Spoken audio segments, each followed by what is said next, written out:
especially people have taken time to come here to communicate this context, a 3-day event, first day being the R&D convention, which is going to be hosted here. And then post lunch, we are going to have a roundtable conference and then a guided tour also. It is important that you should know the program because there are too many venues that we'll have to shift from all through these 3 days, so there should not be any confusion. So we welcome you all, one and all, and I'm very glad that to tell you this, put the context in place. Unfortunately, the director of Indian Institute of Millet Research, because of some health grounds, she could not be present today. It was a last minute backing out. But otherwise, on behalf of being in charge director, it is my warm welcome to all the dignitaries who are here, especially taking that. You know that last year has been the International Year of Millets. There was a huge traction concerning the awareness and policy building, both at the central level as well as the state government levels.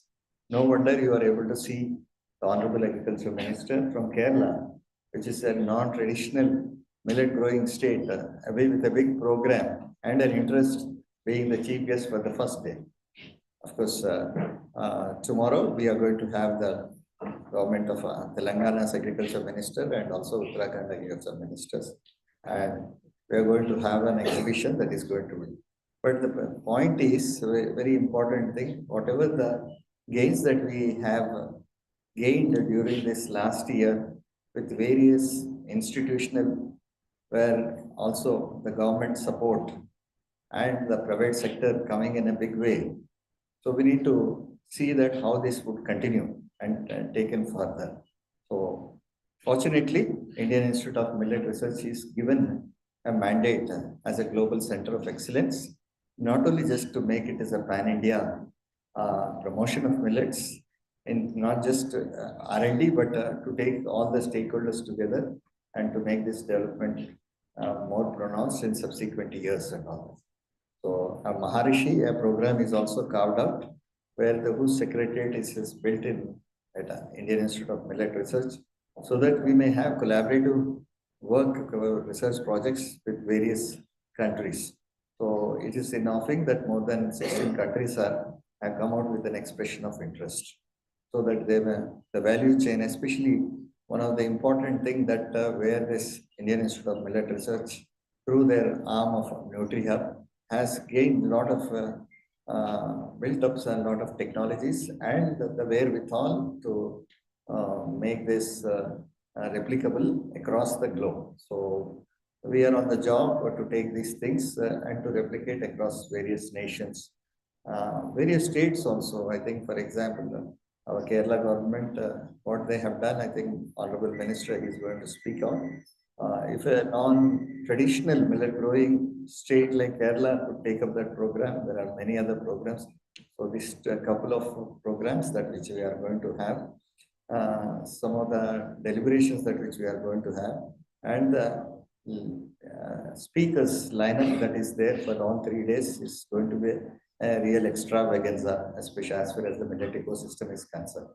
So I'm sure that many would like to have and visited the exhibition in the coming 2 days, so that which we are going to have, which will be represented by 100 startups, industry, FPOs, NGOs, and farmers, and various policy makers that are there. So now the responsibility lies to take these things. I don't think Indian Institute of Millet Research alone can cater to this, though it's a global center. So the way forward is the collaborations, like with ICR institutes, non-ICR institutes, public institutes, private institutes, and make this pronounced across the country. So because millets, we know that it is, I think my colleague, my friend Raj Bhandari is going to tell and use the word, it is not an option, but it is an imperative. So whether you grow it or not, perhaps you need that. And I think post this inaugural session, Dr. Hemlata from NIN, you know that she's going to speak about the dietary guidelines, how the millets are going to, and what is that they have prescribed. It is barely, it is in proper moderation. If millets are consumed, I think it's going to make a lot of difference with regard to that. Because as we are moving from food security to nutrition security, it is very important for us to go to the next level. So we are going to come here. We have come here to do the job and do it very professionally, taking all of us, all of you together. I'm able to see that Northeastern contingent from Manipur, Meghalaya, and other places also, they are representing this August. And many specialists and my friends who are gathered here came from far regions of the country. So at the bottom of my heart, I welcome you all, and let's move forward. Thank you very much.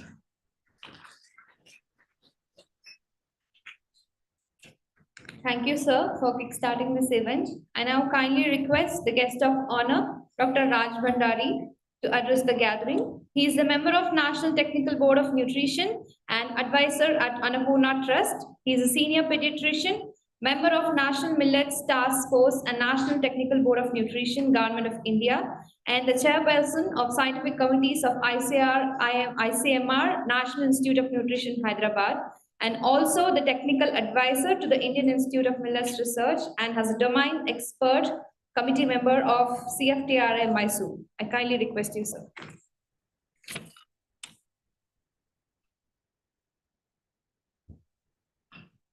A very good morning to all of you. It's an honor, a pleasure to be with this august audience. INCC 6.0 has been a seminal event. Seminal in the sense, you know, I've been attending all these conventions earlier on, and I find that every convention that follows has much more to offer in terms of our learnings. We've become, you know, more informed about the goodness of millets. So thank you, Dr. Dayakar. Thank you to the Director IMR for taking this lead in bringing millets to the global stage. I was in Japan a few weeks ago, and to my surprise, I found that, you know, they have Japanese millets, and they use buckwheat also. And it was the king of Japan, the emperor, who asked his favorite chefs to make a food out of millets, which was to be served to the monks, the holiest people. And there it is, and I met the person. He's actually a PhD scholar, and he was making food for the monks. So the monks ate only millets over there, not wheat, not rice, and other grains that were offered. So that was a very pleasant surprise. Also visited a restaurant which was absolutely millets restaurant, all millets. So what I'm enamored by is the fact that millets have outgrown, and they have reached every nook and corner of the world. And people, they are so interested and excited to know more about millets. And they asked me about millets grown in India. And I took a packet of millets from NutriHub, and we presented it to the president of the Japanese Dietary Association. So that was a very nice moment for me. Only yesterday we celebrated the World Food Day, which actually is to provide safer and nutritious food for all. That means leaving no one behind. Now that's a very big challenge. How do we leave no one behind? And that is what we have to really graduate and evolve ourselves, both in terms of our dietary patterns, also in terms of what we produce, because we eat what we grow, and that has to reach every person. You know, our productivity is likely to fall by 20% by the year 2050. because of various issues, whether it be soil degradation, whether it be climate change and a whole lot of other things. And we will have more mouths to feed.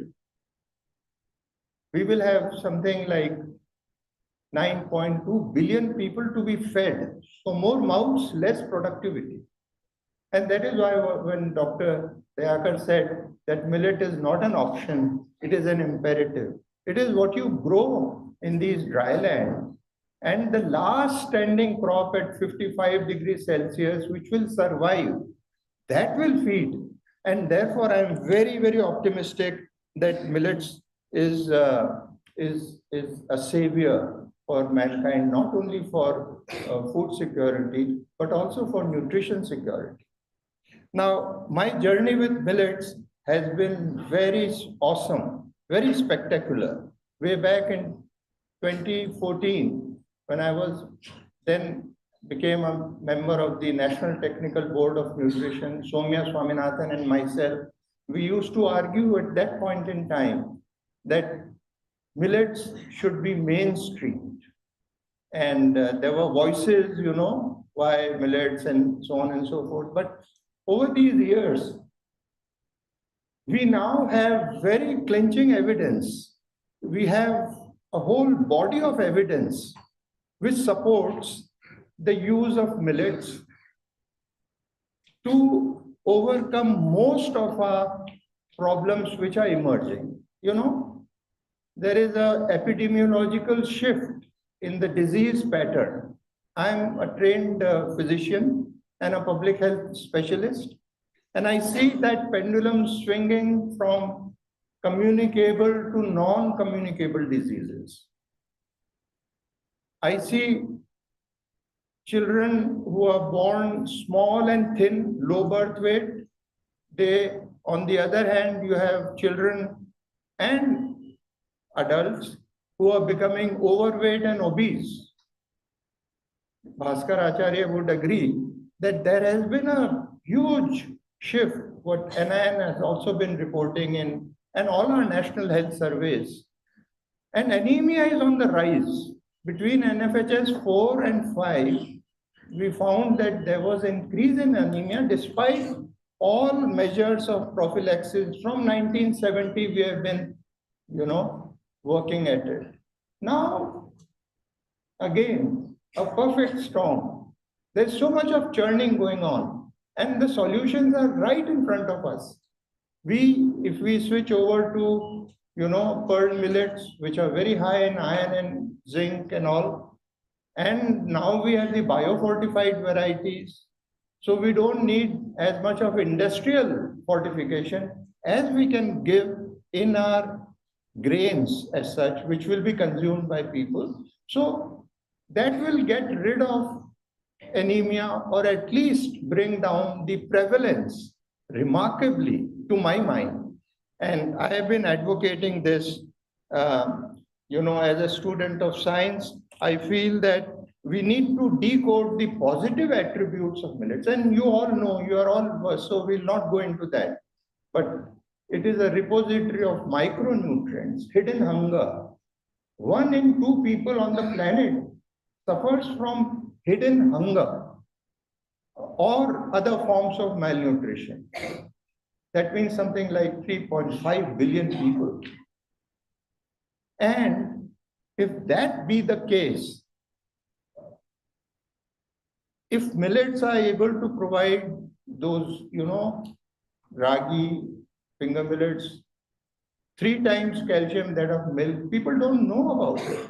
So you as torch bearers, as change makers, need to reach out to people to show the positive attributes and the goodness. Even in the agriculture sector, we are on the cusp of transformative change. Now we talk about regenerative agriculture. We talk about sustainable agriculture. And with that concept of sustainable agriculture, evolved the concept of sustainable diets. So there is the Eat Lancet Commission report, which says that our diets have to be healthy, nutritious, and sustainable. And therefore, that becomes a very great issue of importance that we must consider, apart from maintaining and enlarging upon our biodiversity. There are only 3 crops which are majorly grown and eaten, but there are so many other, so that biodiversity has to come. The other point that I wish to make quickly is that profit, people, and planet. This is the smart, triple bottom line. And one of my close friends, Joanna, always speaks about, and I've been one of the contributors to that, the smart triple bottom line. So all food, as a matter of fact, our food system has to be compliant with these, and this is how we should be able to assess what we are eating. In my 4 decades of work, I've never seen things grow this fast to, 2018 to 2023, we have, so many things. Last year was like International Year of Millets, and lo and behold, there were so many events happening, not only in India, but across the world. The ministry has also directed all Indian missions abroad to include millets in all their official lunches and dinners. So that is a directive, and that is how our Honorable Prime Minister is spearheading this movement, bringing millets to the plate of everybody. So the challenges are there. We need to keep up that momentum so that this doesn't remain just as a fad or as a trend, but it has to become a movement where everyone, should be talking about millets and integrating into our food plate. And at the government level, I must tell you that we are making strong efforts to integrate millets into a public funded program. So with this, I wish all the best for this convention, and I'm sure we'll all go with very good memories. Thank you so much. Thank you for the address, sir. I now kindly request the guest of honor, Dr. Sagar Hanuman Singh, Indian Postal Service and Director General, National Institute of Plant Health Management, Ministry of Agriculture and Farmers Welfare, who has also held several important positions, including the service rendered to Indian Army, to address the gathering, please.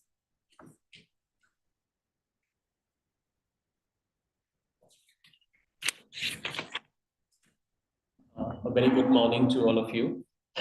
Honorable Minister of Agriculture, Government of Kerala, Shri P. Prasad, Dr. C.H. Srinivas Rao, Director, ICR NAM,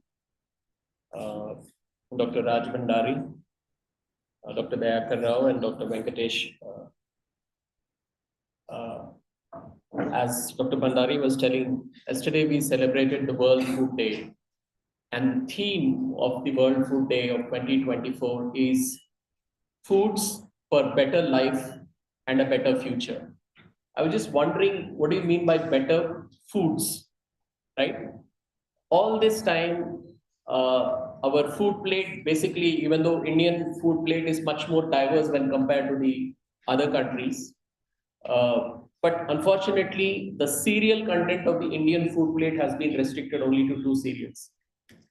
Thankfully, since 3-4 years, there has been severe amount of impetus which has been given by the government of India, which was rightly followed up by very many states.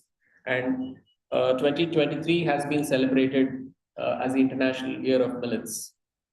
And one of the important points of this year's World Food Day theme has been the diversity of food.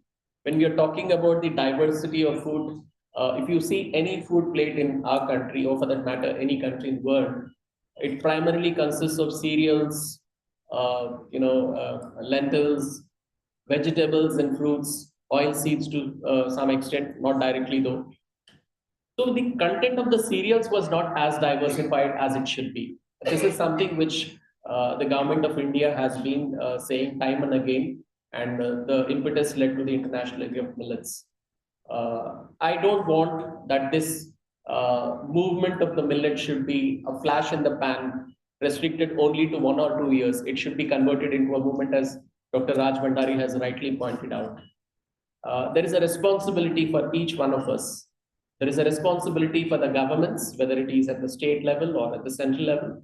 There is a responsibility for the academia, like you and me, scientists, administrators, policymakers.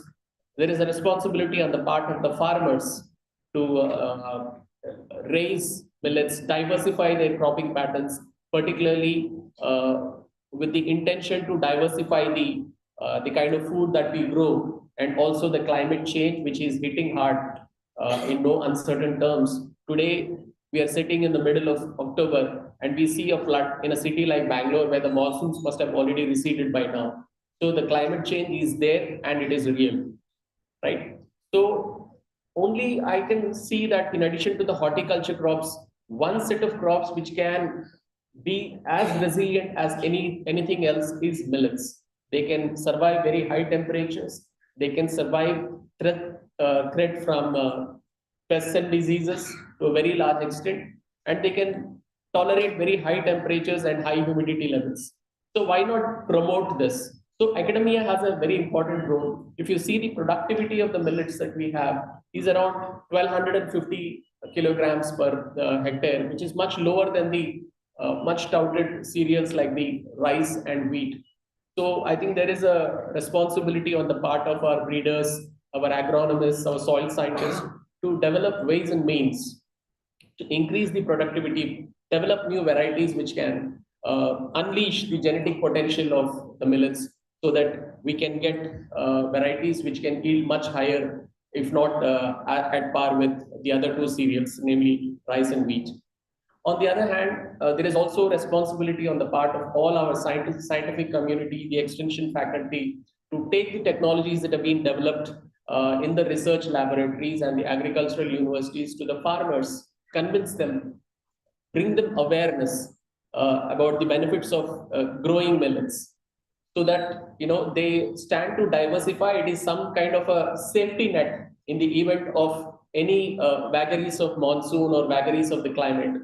So millets will stand erect when compared to the other crops. Similarly, the government, as Dr. Bhandari has rightly pointed out, should integrate millets into various government programs, whether it could be the midday meal program of the children, whether it could be the PDS system through which we supply rations at subsidized rates to the citizens below the poverty line. And there are some governments who also promote food programs for the pregnant and the lactating mothers. There also, I think, millet-based products should also be introduced. Millets can be a very good source of income for the government of India and also to the farmers of India through exports. Because most of the countries, even though have cereals as the base for most of their nutrition, millets does not find a place on their plates. And with the kind of emphasis that has been given in the recent past for value addition of the millets, I think we should come up with products which are preferred in Western countries, particularly the Europe, United States of America, Australia, and the Southeast Asian countries, so that we should be developing new recipes, so that we can be able to generate those kind of foods. We can be able to produce and export it to them. Nowadays, millets export has been confined to a pocket full of countries, primarily African countries as well as the Middle East countries. I think we need to find out ways and means to have more different varieties, so that we can export it to the other countries as well. Similarly, I think we as citizens have to think about this. What we cook in our houses, what exactly is the kind of food that we serve to our children. Now, this is the right time to add diversity to our food plate. I'm really glad that in the last 2 years, when we go to any Udupi hotel these days, we find some kind of a millet content. This is a very positive change because 3-4 years ago, there's not much of a variety, to be very honest. You eat the same dosa, the same idli, or whatever. Now you have some millet content added to it, which is a positive change that also shows that unless and until there is a demand, there will not be a supply. The hotel management will not change their recipes unless and until people are wanting to change. So that is a very positive sign, which I think will give a lot of fillip for the production and value addition of the millets. And if all the stakeholders in this country collaborate together and work together, I don't find a reason why the balanced diet about which lot has been said in the recent past. I mean, in fact, some recent studies have indicated the kind of food plate that we have in our country. To cater to that kind of a food plate, one earth is sufficient. But if you see some of the Central American countries like Argentina, you require 7 earths to produce that kind of a food and supply it to the entire community. With the same kind of population that is manning the world now, which is about 7 billion, if you have to provide that kind of a food which a typical Argentinian eats, you require 7 earths. But if at all for 7 million, with reference to Indian food plate, I think 1 earth would be sufficient. So I think we should need to look into that and accordingly plan our strategies for the future. I thank the opportunity given to me, and I hope that the next 1 day and the 2 days of exhibition round will bring more facets and more glory to this Millet conference. Thank you.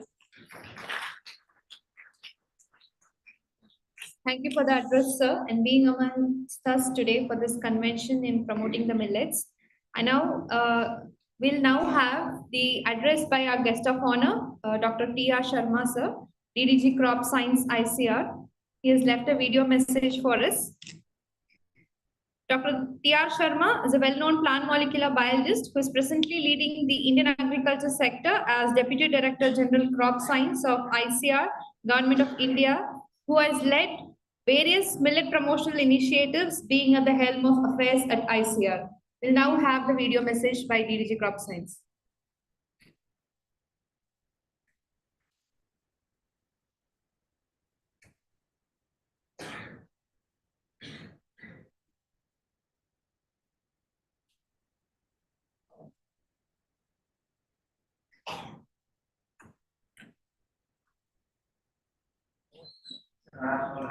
Senior Convention is being organized by Indian Institute of Millet Research, Inaugural. It's a unique opportunity for stakeholders like startups, various companies, academicians, and also policymakers to discuss various issues related to millet research and governmental policies.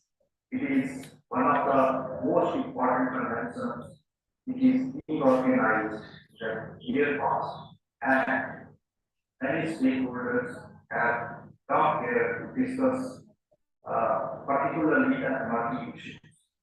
We have seen that by celebrating International Years of Millet Research last year, there were a lot of new initiatives. Indian Council of Agricultural Research has started at our institute at Hyderabad as well as in different parts of the country. We intend to develop various high-yielding disease-resistant cultivars of various millets and try to develop a seed chain so that we reach to the farming community.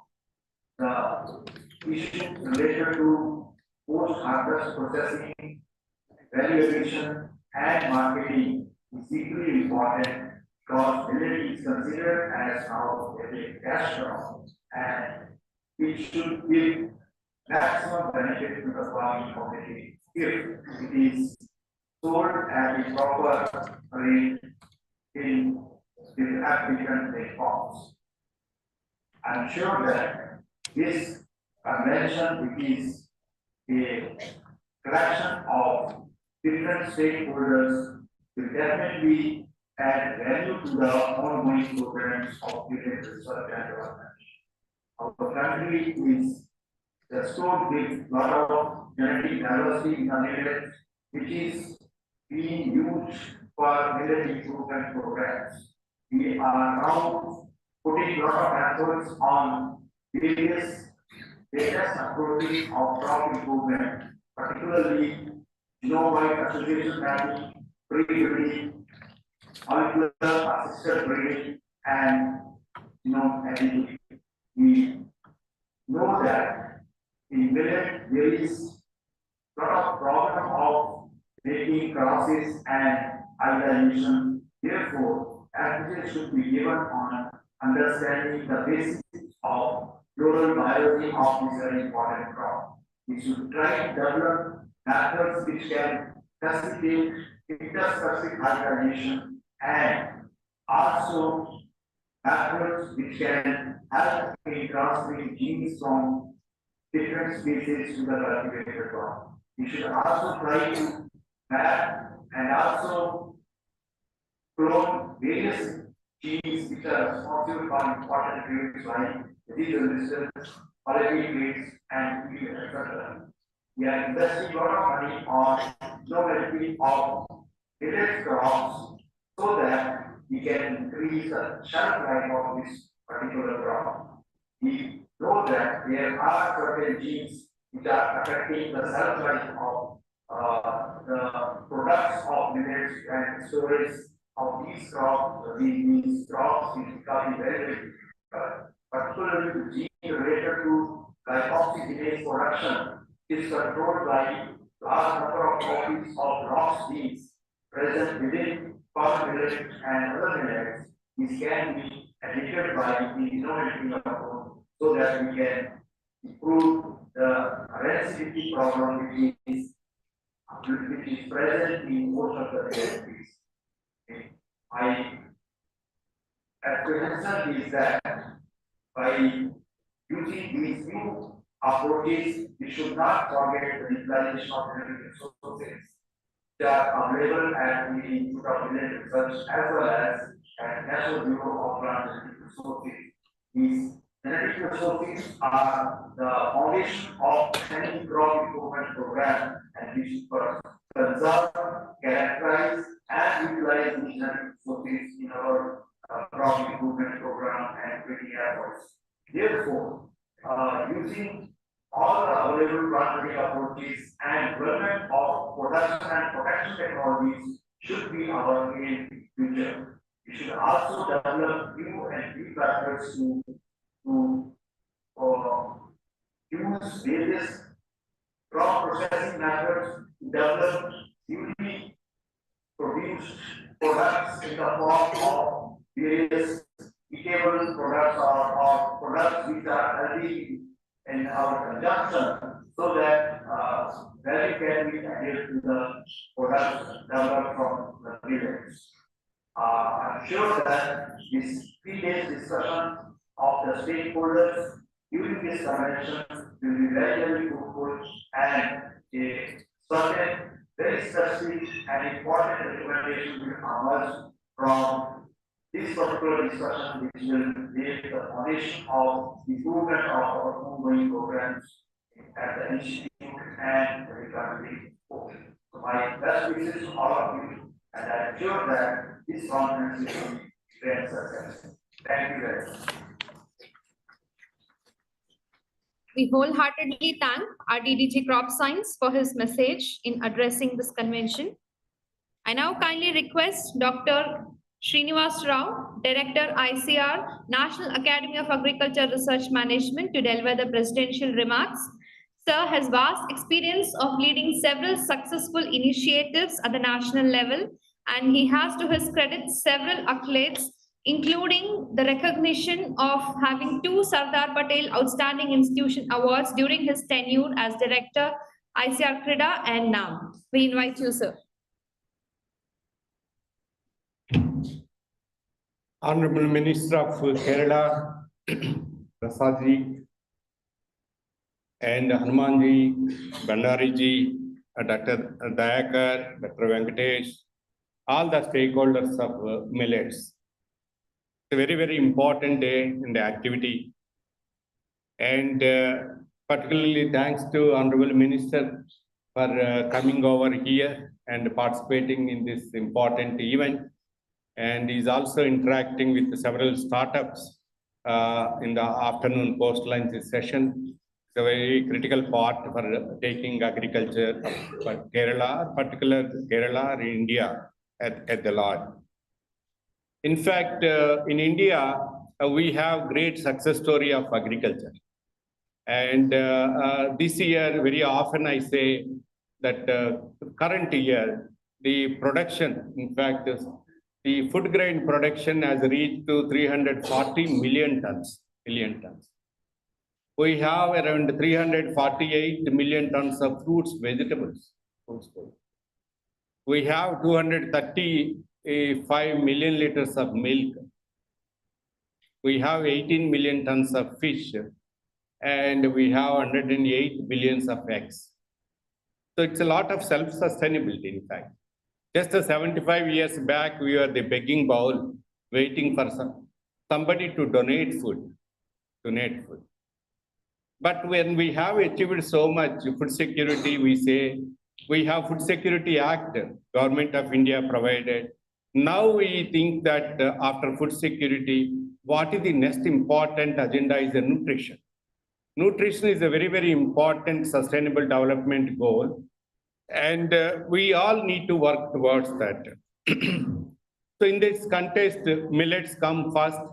And as other speakers said that for the couple of years, we have taken mainstreamed millets through various activities. One of the important activities is celebrating International Year of Millets, where IMR has played a crucial and central role throughout the country. Point is that basically all the participants know more or less same knowledge about millet importance in this auditorium.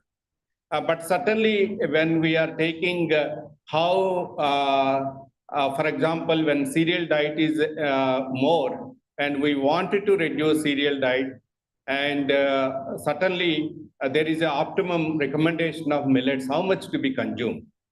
And it is recommended at least 1/3 of the cereal diet can be replaced by millets. But millets, we need not just like not rice and other products, we have different cooking mechanisms. Perhaps we have to put more value addition towards that cooking, and maybe it is a grocery items, cooking wares. I think something we need to have little bit changes to see that facilitating that millet consumption.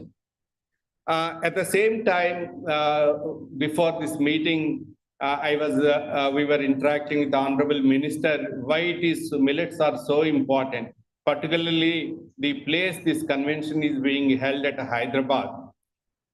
Hyderabad is a diabetic capital of the India.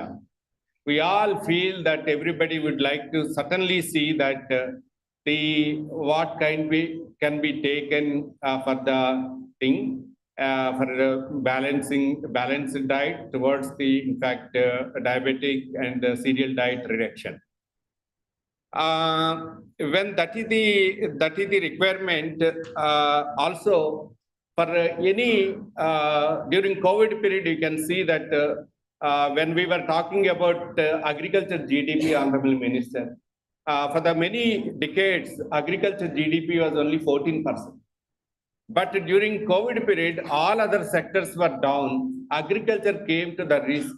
Our GDP has increased to 21%. Now it is stabilized at 19.2%. I think we need to see that the minimum around 20% GDP is required for India because our food systems are very, very diverse. As I was telling to you, I was in Kerala, we have different food system. Andhra, different food system. Punjab, Haryana, different. West Bengal, Northeast, different system. Agriculture is so important, diverse, we need. So here is that when we are talking about a cereal to be replaced, the benefits of millet, 1/3 millet replacement is that I will take 3 indicators. During COVID period, every doctor, every patient, every human being is prescribed zinc tablets for immunity boosting. Here is the millet. I think there are several times the zinc content is higher compared to rice and other cereal crops. We all talk about in older age calcium requirement. We all know that calcium contents are very, very high. Recently, there was a report, out of 6 women and girl child, 6 are anemic. As I was telling that girl child health is very, very important for the country. They are the future mothers. When mothers are healthy, children are healthy, and country is healthy. So iron content is much compared to other cereal diets. People are purchasing fiber and eating tablets, but here is the fiber content very high in millets. I'm just highlighting how nutrition content can be achieved through millets. But at the same time, a sequence of presentations were given after inaugural session. What is much required for taking mainstreaming millets? Of course, there is a productivity barriers are there. We need to improve the productivity. Very often we speak about millets. Wherever there is no other crops are there, millets are grown. Where no other paddy is not possible, we will go for pulses and things. And the advantage of millet crops are as climate resilient crops. Certainly they are the tolerant. We were talking about human nutrition. In fact, millet fodder is much valuable for the animal feed. A lot of nutrients are there. India is some of the largest. We have a large number of animals and milking animals. We are number 1 in the world milk producing among the world. So animals, livestock also need nutrition fodder. Here it comes from the millets. The point is that when we want to mainstream millets, first of all, of course, productivity, yield gaps to be reduced, and little bit management.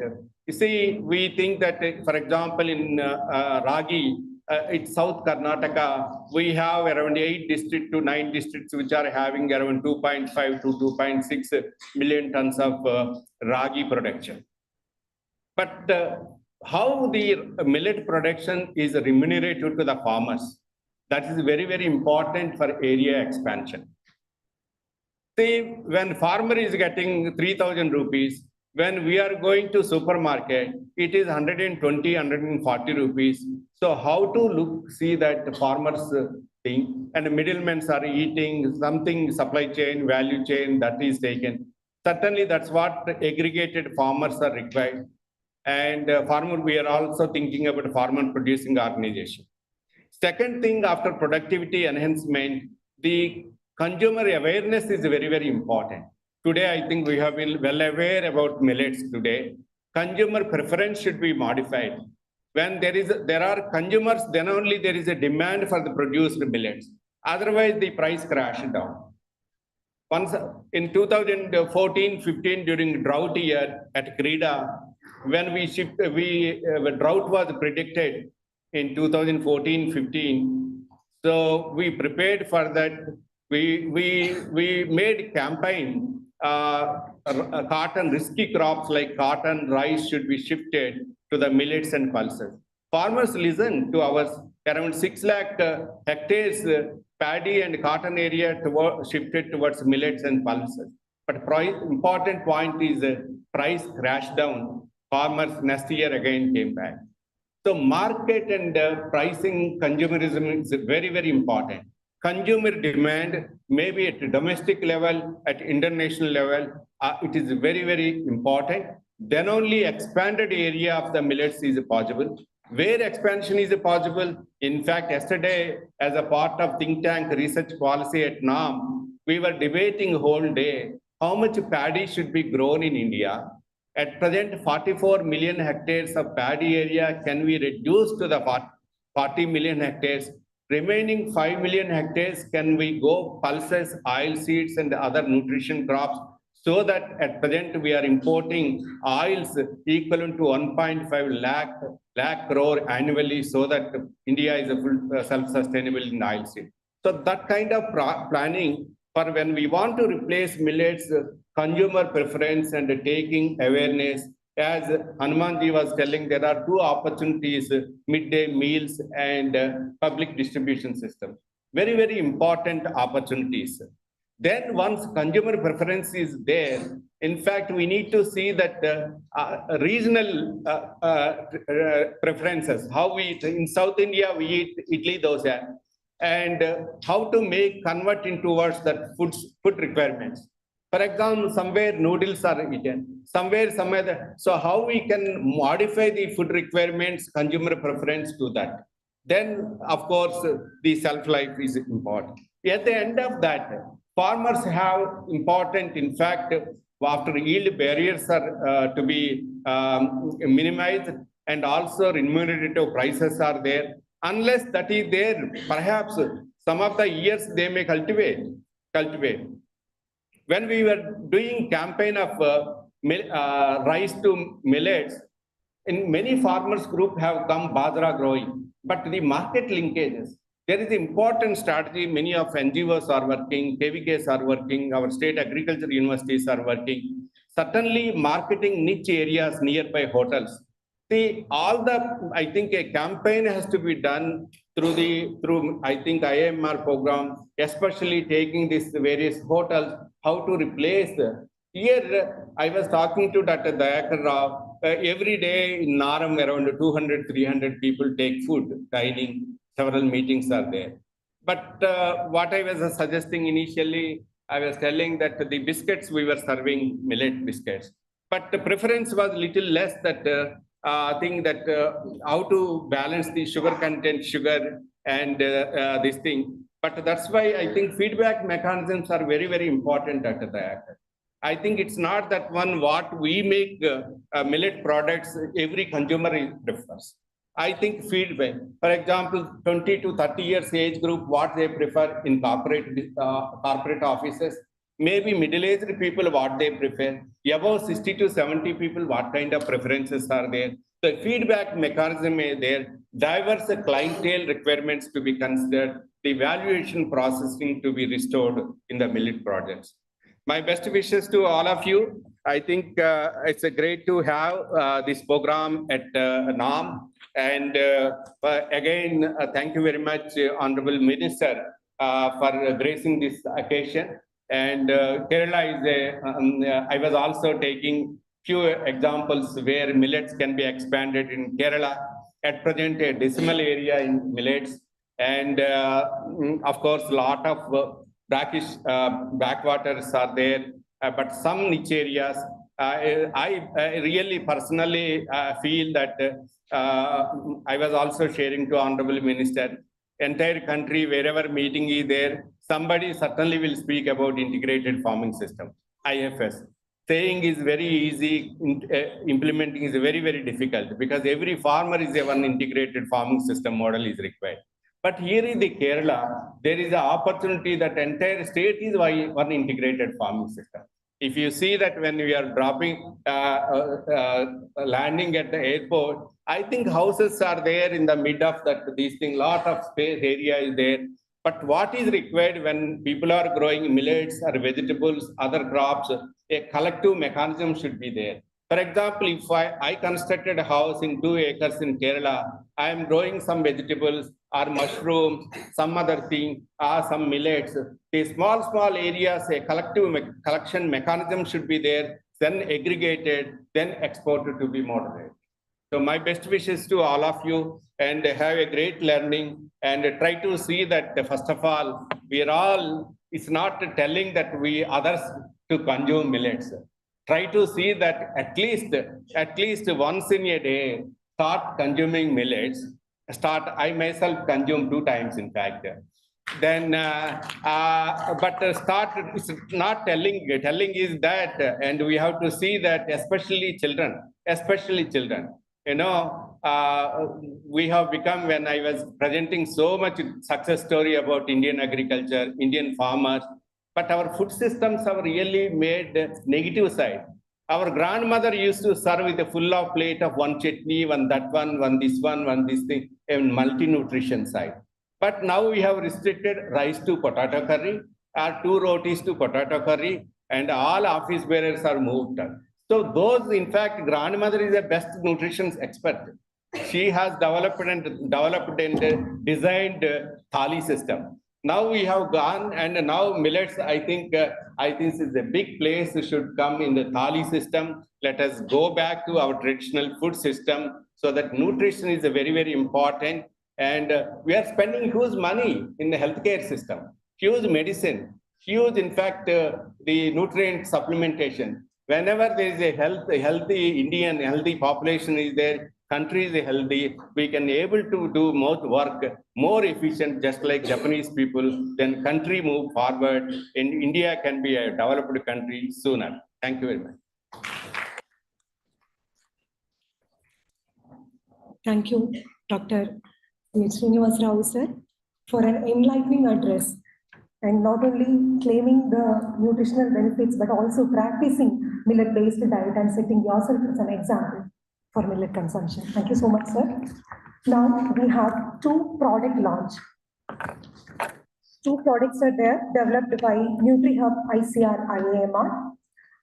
The first one is the millet mushroom soup mix.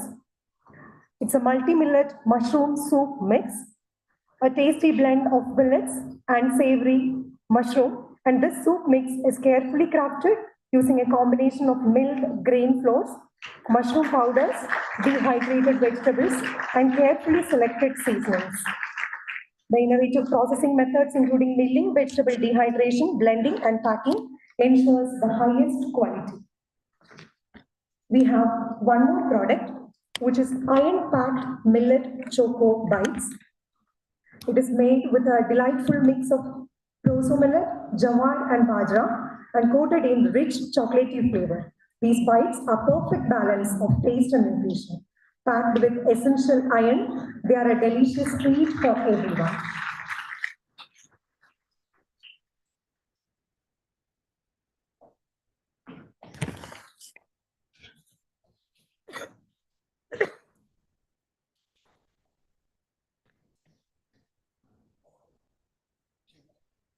Next in line is the address by our chief guest. Before inviting the chief guest, we'll have a brief introduction about our chief guest, Shri P. Prasad, Honorable Agriculture Minister, Government of Kerala. He's the Minister of Agriculture of Kerala for the last 3.5 years, and he represents the Cherthala constituency of Alappuzha district in the 15th Kerala Legislative Assembly. During his tenure, he has initiated a number of projects. To name some of them, a major project on secondary agriculture in Kerala. Also in 2024, a major project on climate resilience and value chain development has been initiated with external assistance. Agroecological unit and zone-based development is also envisaged under this project. And for the first time in the state of Kerala, a nutrition security project in agriculture has been launched with the support of various researchers and innovators. Also, zonal capital development of farmers have been given priority in agricultural development, focusing on formation of farmers groups at ward level and panchayat level, and a lot of collaborative initiatives, research initiatives for the development of agriculture with collaborative institutes being ICR Indian Institute of Millets Research, Indian Institute of Packaging, World Vegetable Center, and so on. And most importantly, he's renowned as a farmer's person and one among them, in fact, one among the farmers. All his activities are for the cause of the environment, and we are delighted to welcome you, sir.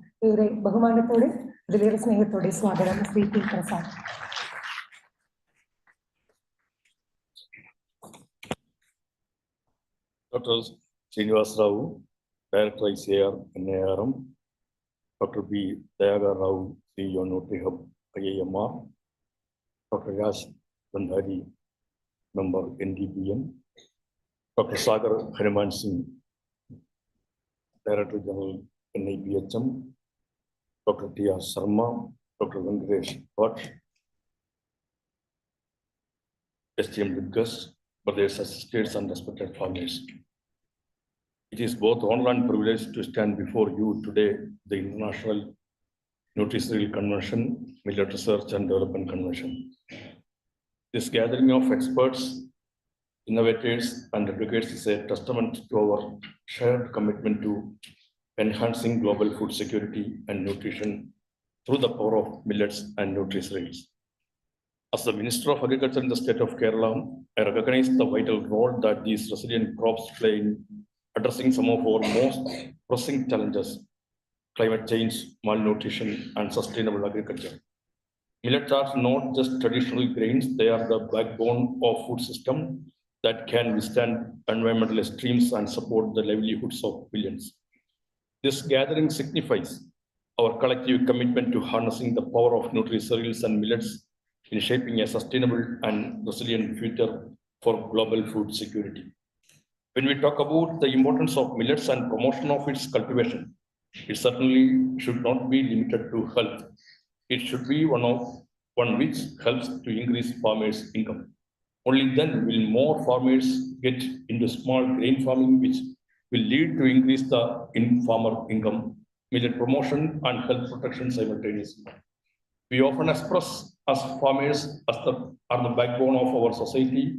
Yes, they are the backbones. They provide the food and sustains us, growing everything from grains to vegetables, fruits, and livestock. Without their hard work and dedication, we would face widespread hunger and malnutrition. If all the farmers in the world decide not to farm for a day, the world would surely starve, which would be worse than any world war. In the middle of the summer, we often mention that farmers are gods. They are the ones who feed us and they deserve to be respected. If you ask whether we are doing the help for the farmers according to this, the answer is no. Hence, let us honor the farmers who toil tirelessly to nourish the world by assisting them in the activities which increase their income. The contributions of research institutions are commendable in augmenting farmers' income. In a world where the population continues to rise, the demand for food grows even more urgent. Farmers not only feed us today, but also work tirelessly to ensure food security for future generations. Yet despite their importance, many farmers face significant challenges: climate change, fluctuating markets, and limited access to resources can threaten their livelihoods.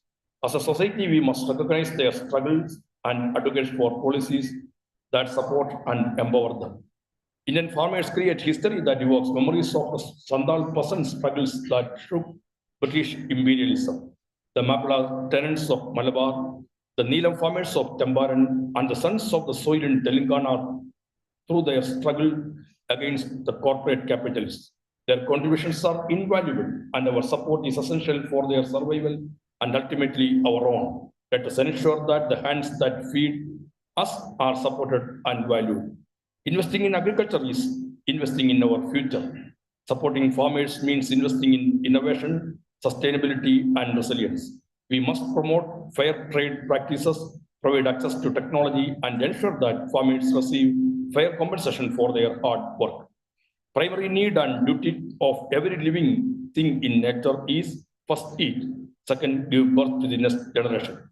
Humans are not different, but they are living creatures that consume the most food that is unsafe and does not contain the necessary elements for the body.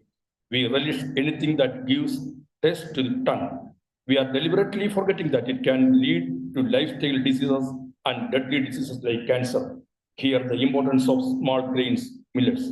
Millets have been an integral part of our food system for centuries. In my state, Kerala, millet played a crucial role in agriculture and food security. It was a staple crop due to its resilience in diverse climatic conditions and poor soil fertility. Traditional varieties of millet such as finger millet and pearl millet were cultivated extensively. Millets were valued for their nutritional benefits, being rich in protein, fiber, and essential minerals. They formed the basis of many local dishes, contributing to the region's culinary heritage. Additionally, millets had a lower water requirement compared to rice, making them a sustainable choice in the diverse agroclimatic zone. Culturally, millets were integral to traditional farming practices of an intercrop with pulses and other crops to enhance soil fertility and reduce pest infestations. They also played a role in local festivals and rituals, symbolizing sustenance and prosperity. Despite the rise of rice cultivation, millets remained an important aspect until modern agriculture practices began to dominate. Today, we embark on a crucial journey of innovation and collaboration. The need for robust research and development in this sector cannot be overstated. By investing in technology, improving cultivation practices, and enhancing market accessibility, we can unlock the potential of millets and nutri-cereals, transforming them into staples in diets around the world.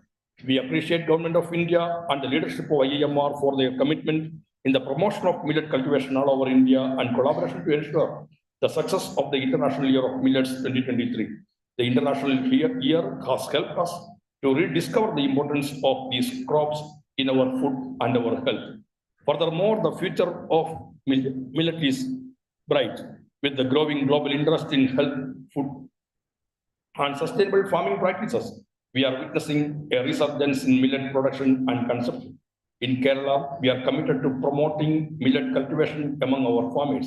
By investing in research, technology, and farmer education, we aim to boost millet production and create a robust market for these grains.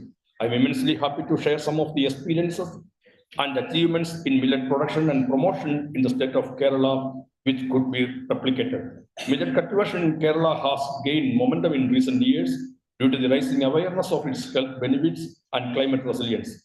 Traditionally, Kerala has had a rice-dominated agricultural landscape, but the revival of millets is now seen as a viable option for promoting food security and reducing states' dependency on water-intensive crops.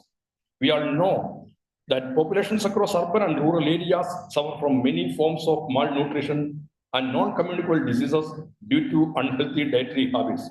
Study reports show that unhealthy dietary habits and low physical activity are major concerns that contribute to overweight, obesity, and a significant proportion of non-communicable diseases.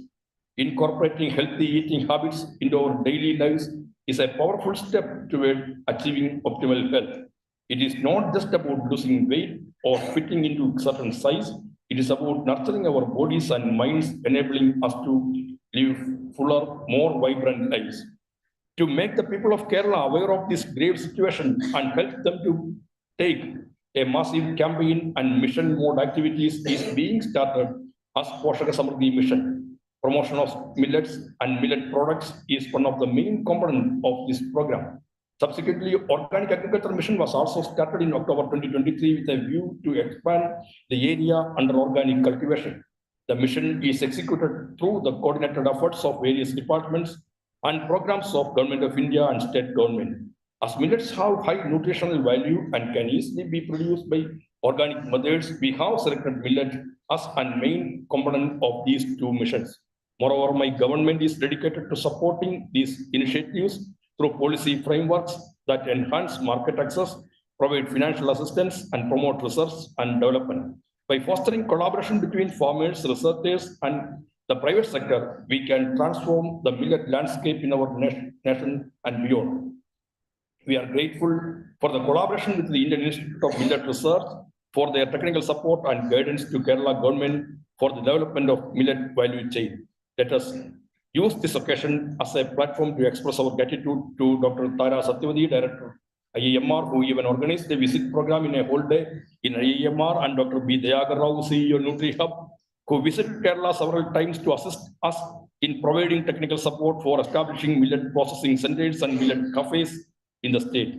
Millets value chains can generate income and employment opportunities and can create social equity through remunerative jobs both on and off farm.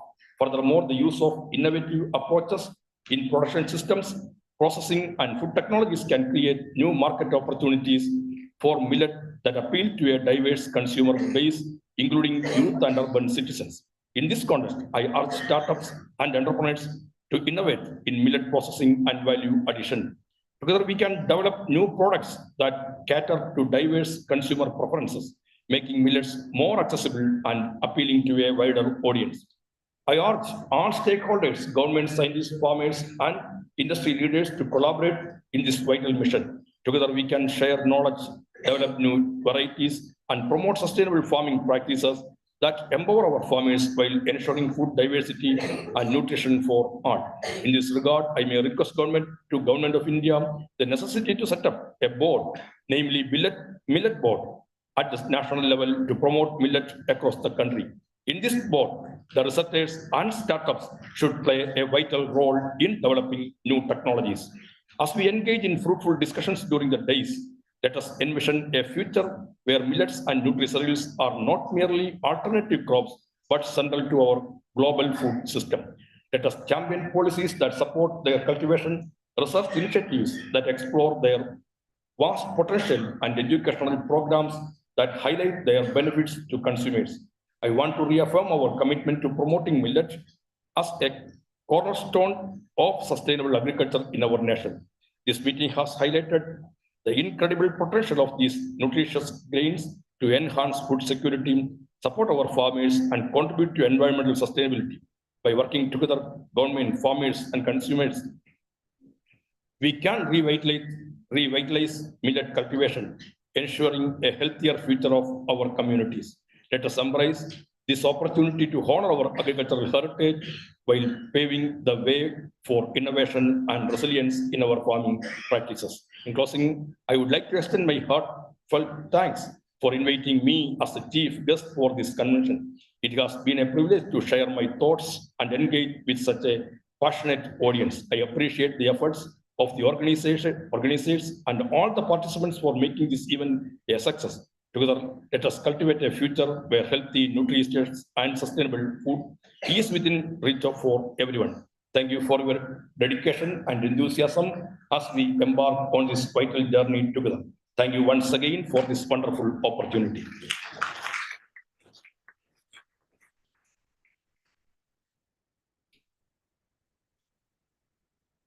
Thank you so much, Sri P. Prasad, for a wonderful address covering all the aspects of millet and for taking proactive steps for pushing these crops in the state of Kerala for the benefit of farmers as well as the consumers. Thank you, sir. Now we have the millet oath, and I shall request Dr. B. Deakar Rao, sir, to take over.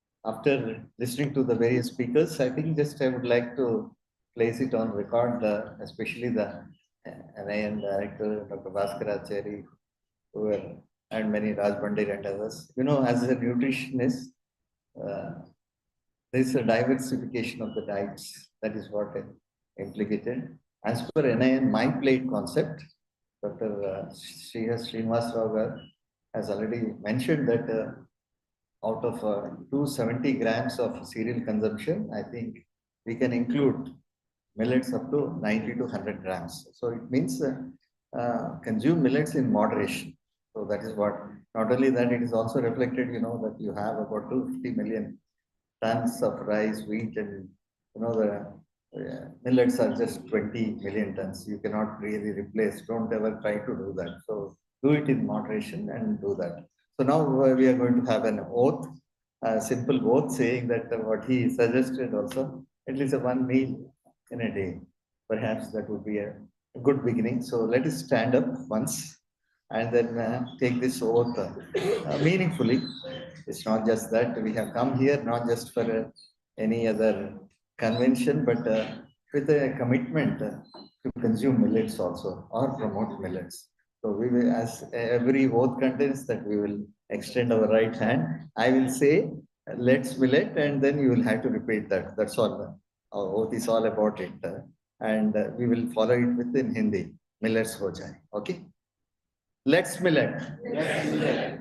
Millets ho jaye. Millets ho jaye. Thank you very much. Thank you, sir. As we are nearing the end of the inaugural session, we would like to announce that we are also having the INCC convention at HICC from 18 and 19, that is tomorrow. And this is a chance where to show the exhibits of the innovative millet-based products and the network with various startups and the industry leaders and policymakers who will be gathering tomorrow from all around the globe.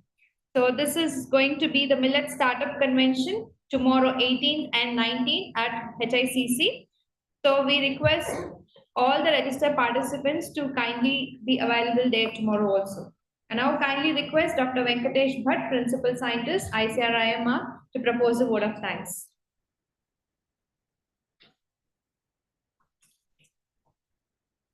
Respected chief guest and distinguished guest of honor and the chairperson of today's inaugural function. So it was a very critical function for the success of the 6th International NutriCereal Convention. So on behalf of the organizers, NutriHub IIMR and the ICR, we heartfully thank the chief guest of today's function, Honorable Agriculture Minister, Government of Kerala, Shri P. Prasad, for honoring our invitation and today inaugurating this convention. And we are also motivated by your kind words, and it is very important because Kerala being a very important state who has taken initiative for promotion of millets. So IIMR as a technical partner is honored by your presence today, sir. We also thank our ICR dignitaries, Dr. G.R. Sharma, who has given a video message for the success of today's function. We thank Dr. C.S. Senior Shah, who is the chairman of today's session and who has been very motivating. Actually, NAM has agreed to host this function, the auditorium, the facilities, and the guest house and the dining facilities for the organization of today's function. So we are grateful for your institution as well as for your presence and motivation in today's inaugural function. We thank Dr. Sagar Hanuman Singh, Director General, NIPHM, who has been very motivating, and we had a very kind note of advice through your address today, sir. So we are highly grateful for your presence in today's function. We thank Dr. Raj Bandari, member, Nutritional Board, and he has been a very supporting medical professional for all the endeavors of NutriHub and IIMR for the promotion of millets. So we thank you for honoring our invitation and chairing today's function as a guest of honor. We thank Dr. Tara Satyavati for the leadership provided to IIMR for successful conduct of this INCC 6. And most importantly, on my behalf, I wish to thank Dr. Jayakara, who has been the man steering the millets from farm to plate, symbolically represented by INCC 1 to now INCC 6. And he has been steering all the activities and providing leadership in IIMR for these efforts. So thanks to Dr. Jayakara. At this moment, we also thank all the sponsors of INCC, the participants, and the public, private, civil society, and the international agencies who have joined our INCC to make it a success.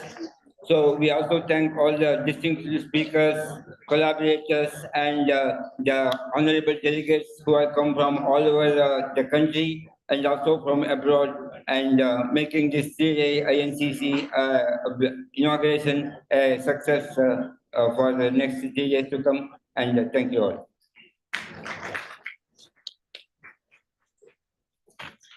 Thank you, sir. We now have ended the inaugural session. I request everybody to assemble in front of the auditorium hall for the group photo, after which we'll break for the tea and assemble back here for the technical session. I also request, so before this, we request everybody to stand up for the national anthem.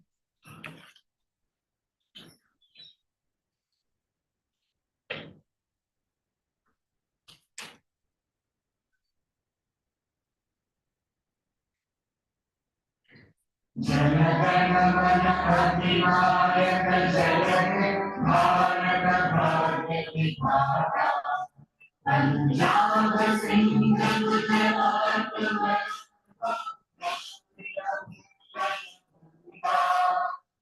Indra Himachal Yamuna उच्चल जगति तरंगा तव शुभ नामे जाने तव शुभ आशीष मांगे गाहे तव जय गाथा जन गण जननी भारत भाग्य विधाता जय हे जय हे जय हे जय जय जय जय हे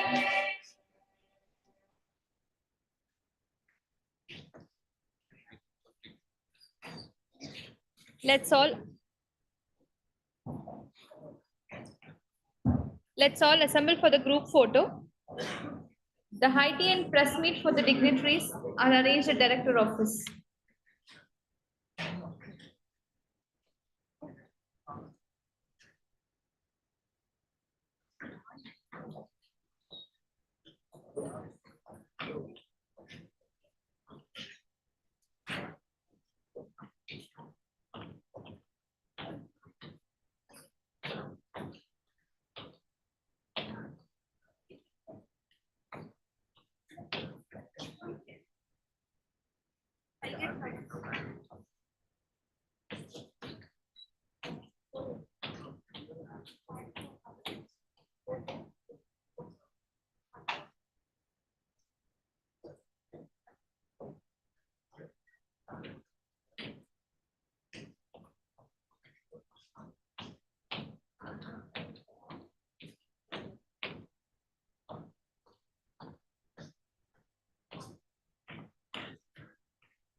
Director Office, Prasad sir.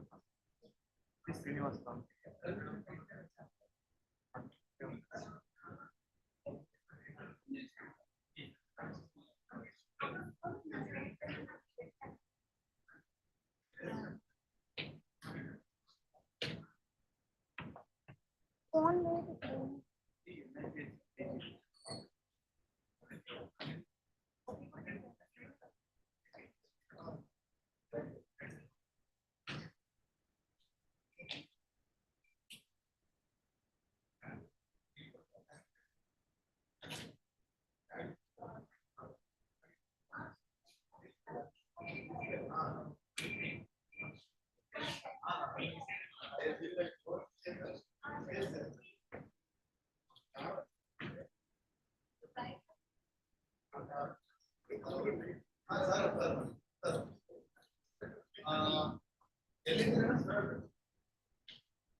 WhatsApp number ಕೊಟ್ಟಿನಿ ಅವರಿಗೆ ಕಾಲ್ ಮಾಡು ಹೊರಗೊಂದು ಪಾರ್ಸಲ್ ಬಂದೈತಿ ಸ್ವಲ್ಪ ರಿಸೀವ್ ಮಾಡ್ಕೋದು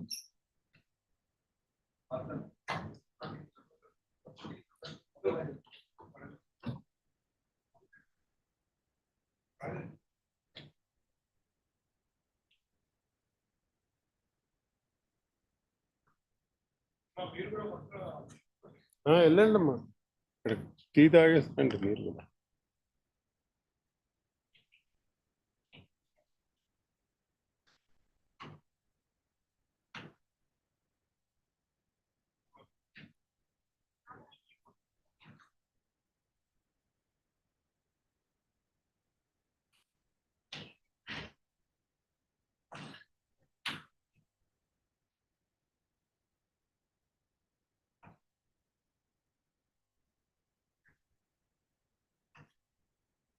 వెళ్ళు Srikanth.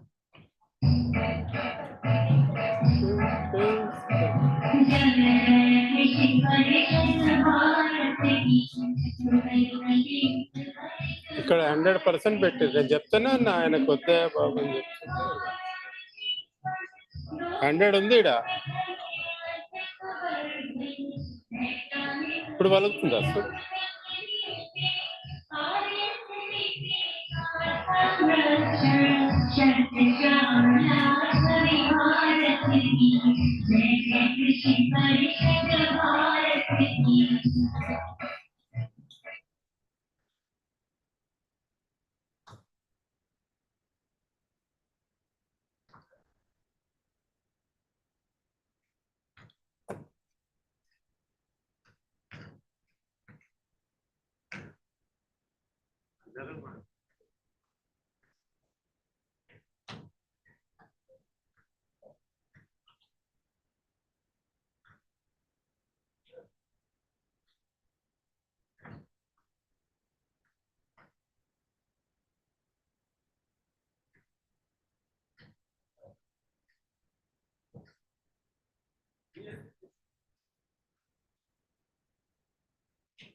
Okay, sir.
Hello.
We are about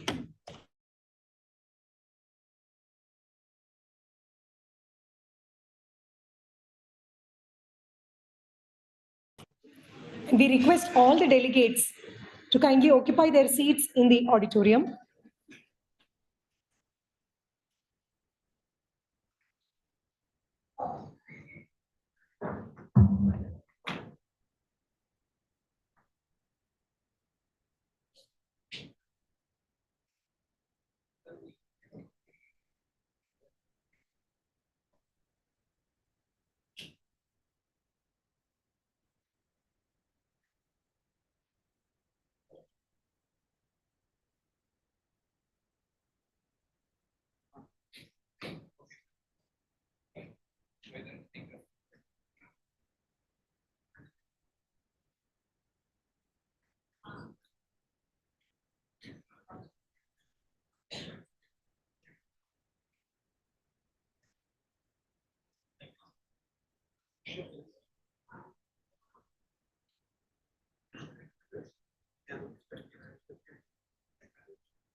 Speak.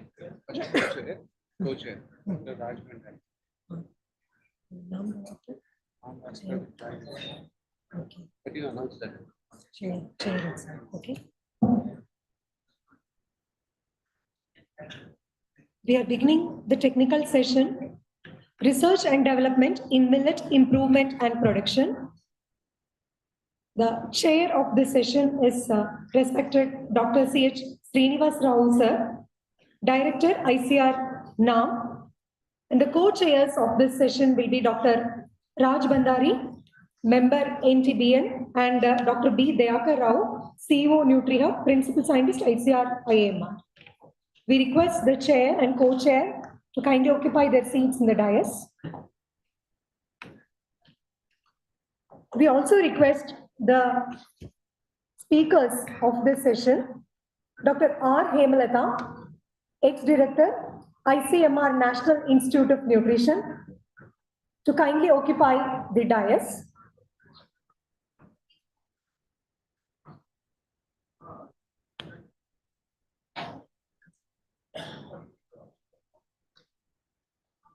We request Dr. Venkatesh Bhatt, Principal Scientist, ICR Indian Institute of Millets Research, to kindly occupy the stay seat on the dais.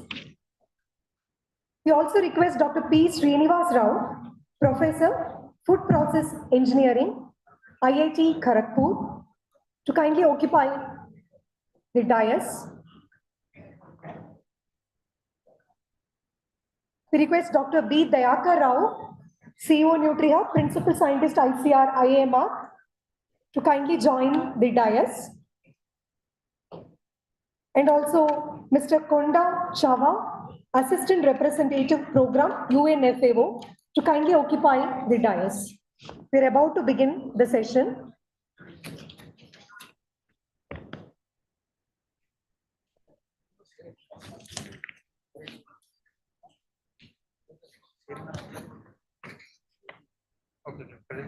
The rapporteurs of the session are Dr. K. Hari Prasanna and Dr. Swarna, ICR Indian Institute of Millets Research.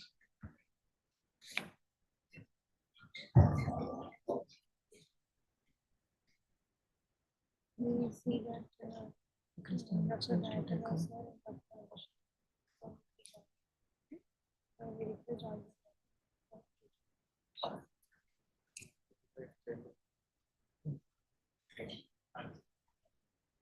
the chair of the session, Dr. C.H. Srinivas Rao, sir, will be joining us soon. And I shall request the co-chair of the session, Dr. Raj Bhandari, sir, to kindly take over the session with the chairman's remarks.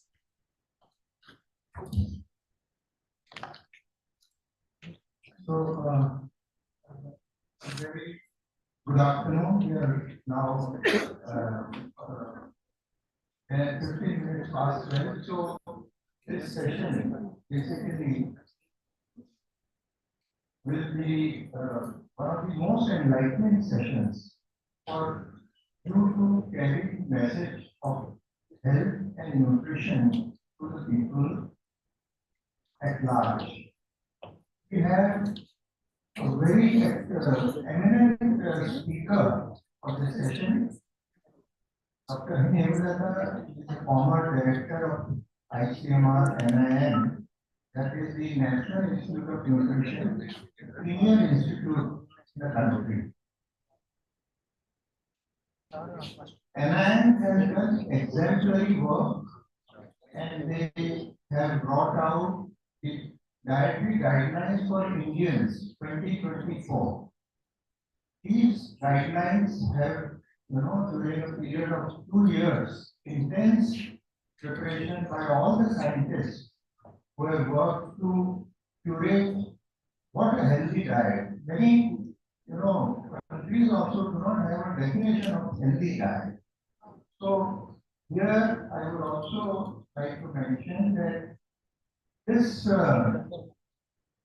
dietary guidelines for Indians we need to consider the body mass index and the body composition of Indians. And accordingly, the diet has been, this plan has been created. And it is not like one of those, you would have heard so many facts, the keto diet, the vegan diet, the Mediterranean diet, so many kinds of paleo diet. But this is a very standardized diet, which I have been a part of it, and I would highly recommend because it emphasizes all. It is Mediterranean also. It is vegan also. It is for all demographics, all age groups. The only issue that I wish to point out is that how do we make it affordable? Because when we talk of food system and what we had World Food Day yesterday, that nourishment should reach the last person, everyone, leaving no one behind. So with this, I would now request Dr. Hemlata, and then what I like to do is after her keynote address, we will also have a question hour session of 10 minutes where you can either write your questions and give it to our representative, or you can bring out those questions. And I hope our chair and Dr. Dayakar would be joining shortly. But since we had all of you assembled here, so we begin with the session now. So before Madam begins the lecture, her address, I request Dr. Raj Bhandari sir to formally welcome Hemlata Madam with the bouquet. I request you, Madam, to kindly accept the bouquet, please.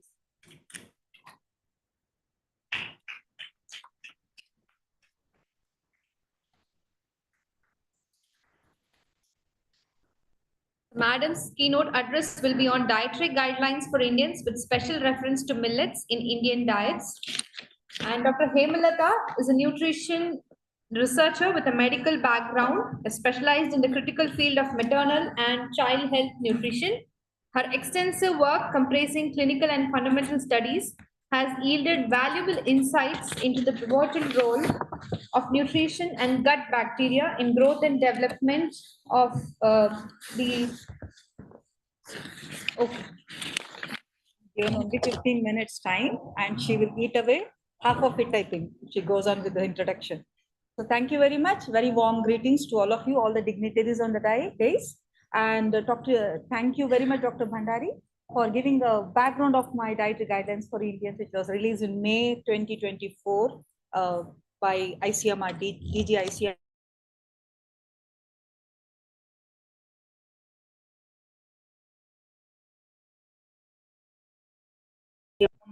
There was a big change in the cropping system. And when the government was focused on monocropping and subsidizing high yield hybrid crops, definitely it displaced the all indigenous varieties, including rice, not only millets, including rice, but biggest hit was taken by millets. So this also led to erosion of soil because of heavy use of pesticides and chemical fertilizers, leading to, of course, monocropping system. You know how soil erosion occurs. Now, in my talk, instead of going to the agriculture part of this, I'll be dealing mostly with nutrition composition a little and health benefits of how inclusion of millets can lead to better health among population, among individuals. So next one, do I have the control here? Keyboard is there. You can click here also. Yeah. So this particular slide shows, see, all of us know very well that dietary intakes are associated with non-communicable diseases. But what dietary components, what foods actually lead to increase risk and decrease risk is a very complex issue to study. Now, this particular study from 195 countries in 2017 released a systematic analysis which clearly showed low intake of whole grains and low intake of fruits and vegetables had been found to be leading risk factor for all-cause mortality and disability-adjusted life years lost. Disability-adjusted life years lost means you fall sick more often that is disease burden.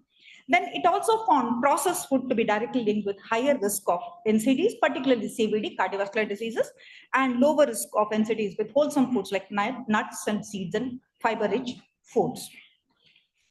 Now, second slide is showing relationship between ultra-processed food and health biomarkers.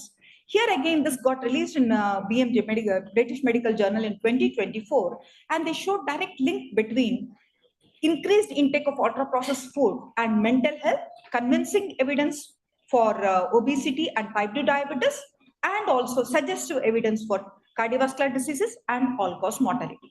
Now, you can, this is the first systematic review globally conducted on millions of people, taking into consideration several research studies, and came up with a direct link of ultra-processed food with 32 disease markers. Now, why I'm trying to project all this is just trying to tell you how inclusion of millets, especially less processed millets, can improve our health. Now, the dietary guidelines for India that we released in May 2024 is based on this premises, like the plate that you see here, which was developed in 2019 and released by the Vice President of India. It shows how half of the plate should be occupied by vegetables. Nonetheless, the rest of it, if you see carefully, is occupied by whole grains, particularly millets. You can see the quarter plate is occupied by cereals, but mostly we have kept a place for refined grains as well, because we can't do without that.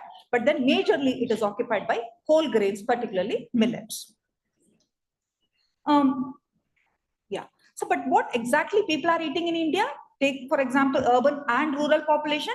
Rural population, obviously, it is highly refined grains because PDS supplies these, very easily available, very tasty also, and we got used. I can't say tasty, but we got used to that kind of taste. So majorly it is a cereal-based diet, and a high proportion of calories come from refined carbohydrates. Remember this, refined carbohydrates. Come to the urban plate, again, apparently it looks like grains are lesser, but if you concentrate on this processed food, biscuits and chips and bagaras, 115 grams per day, if you include that, the calories from cereals again, because these are all again polished grains and sugar, again, once again, it's almost close to rural population. So our calories, major part of our calories, roughly around 70 to 90% of it, both in urban and rural areas, majorly come from refined grains as of today. Of course, the latest data, this is 2016-17 data. The latest data on the consumption of cereals and all is going to come very soon by next year, and it will be available because in a 9 we are conducting a diet and biomarker survey where we are collecting data on consumption of refined cereals as well as processed products. Another important point to be noted here is, although it is apart from millets, low intake of vegetables. We in India pay very little attention to consumption of vegetables, which is very, very important. And as we go on through the slides, you'll see how important it is for health promotion, including millets. So here you see diet-related non-communicable diseases in India. NCDs accounts for an estimated 62% of all deaths, and diabetes contributed to the highest increase in disease burden. Actually, way back from 1950s, 60s to today, we have reduced 36% of disease burden, which is really heartening. But most of this is because of control of infectious diseases and reduction in malnutrition-associated deaths among women and children. So we have controlled to a large extent deaths due to infectious diseases and deaths due to severe undernutrition, but deaths due to non-communicable diseases like cardiovascular diseases, hypertension, stroke and all are increasing, discriminately. The India State Level Disease Burden Initiative estimated that 56.4% of our CVDs can be attributed to unhealthy diet. Just note that 56.4, that is more than 50%, while air pollution, tobacco are contributing to 31 and 18% respectively. And our focus is so much on tobacco consumption, but very less on unhealthy dietary practices, although it contributes much more than other unhealthy habits. Then cross-sectional study, obesity is also increasing. Many studies are there, even from N9, very latest study shows more than 50% of population are overweight and obese, and abdominal obesity is much more prevalent than overweight obesity. More than 50% of us have this abdominal obesity, which carries higher risk than overall obesity that we generally see in European population, Caucasians and all. We in India have typically that abdominal obesity, which carries higher risk for non-communicable diseases. Then even astonishingly, data from children shows that at that young age, adolescents like up till 18, 19 years, from young infants, children to 18, 19 years, they have abnormal health biomarkers in their blood. And conversely, overweight obese children have some micronutrient deficiencies. I mean, this is a very typical classical example of intra-individual double burden of malnutrition, where you see overweight obese children deficient in micronutrients and apparently normal or undernourished children carrying abnormal health biomarkers like abnormal lipids or high glucose values, etc. So a typical Indian diet, to summarize, is has very low intake of whole grains. We have no passion for whole grains, except a very few people sitting on the days who know a lot of health benefits about whole grains. Not, I mean, the masses don't eat. Then low intake of vegetables. Even people sitting here, I'm sure, will not be consuming minimum of 400 grams of vegetables per day.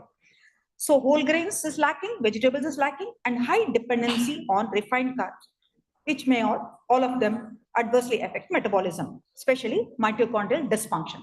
Mitochondria is what? It is the heart of any living cell. Without mitochondria, cell function gets impaired. So there is mitochondria gets overburdened. There will be insulin resistance, abdominal obesity, type 2 diabetes, and all the associated non-communicable disease risk factors increase.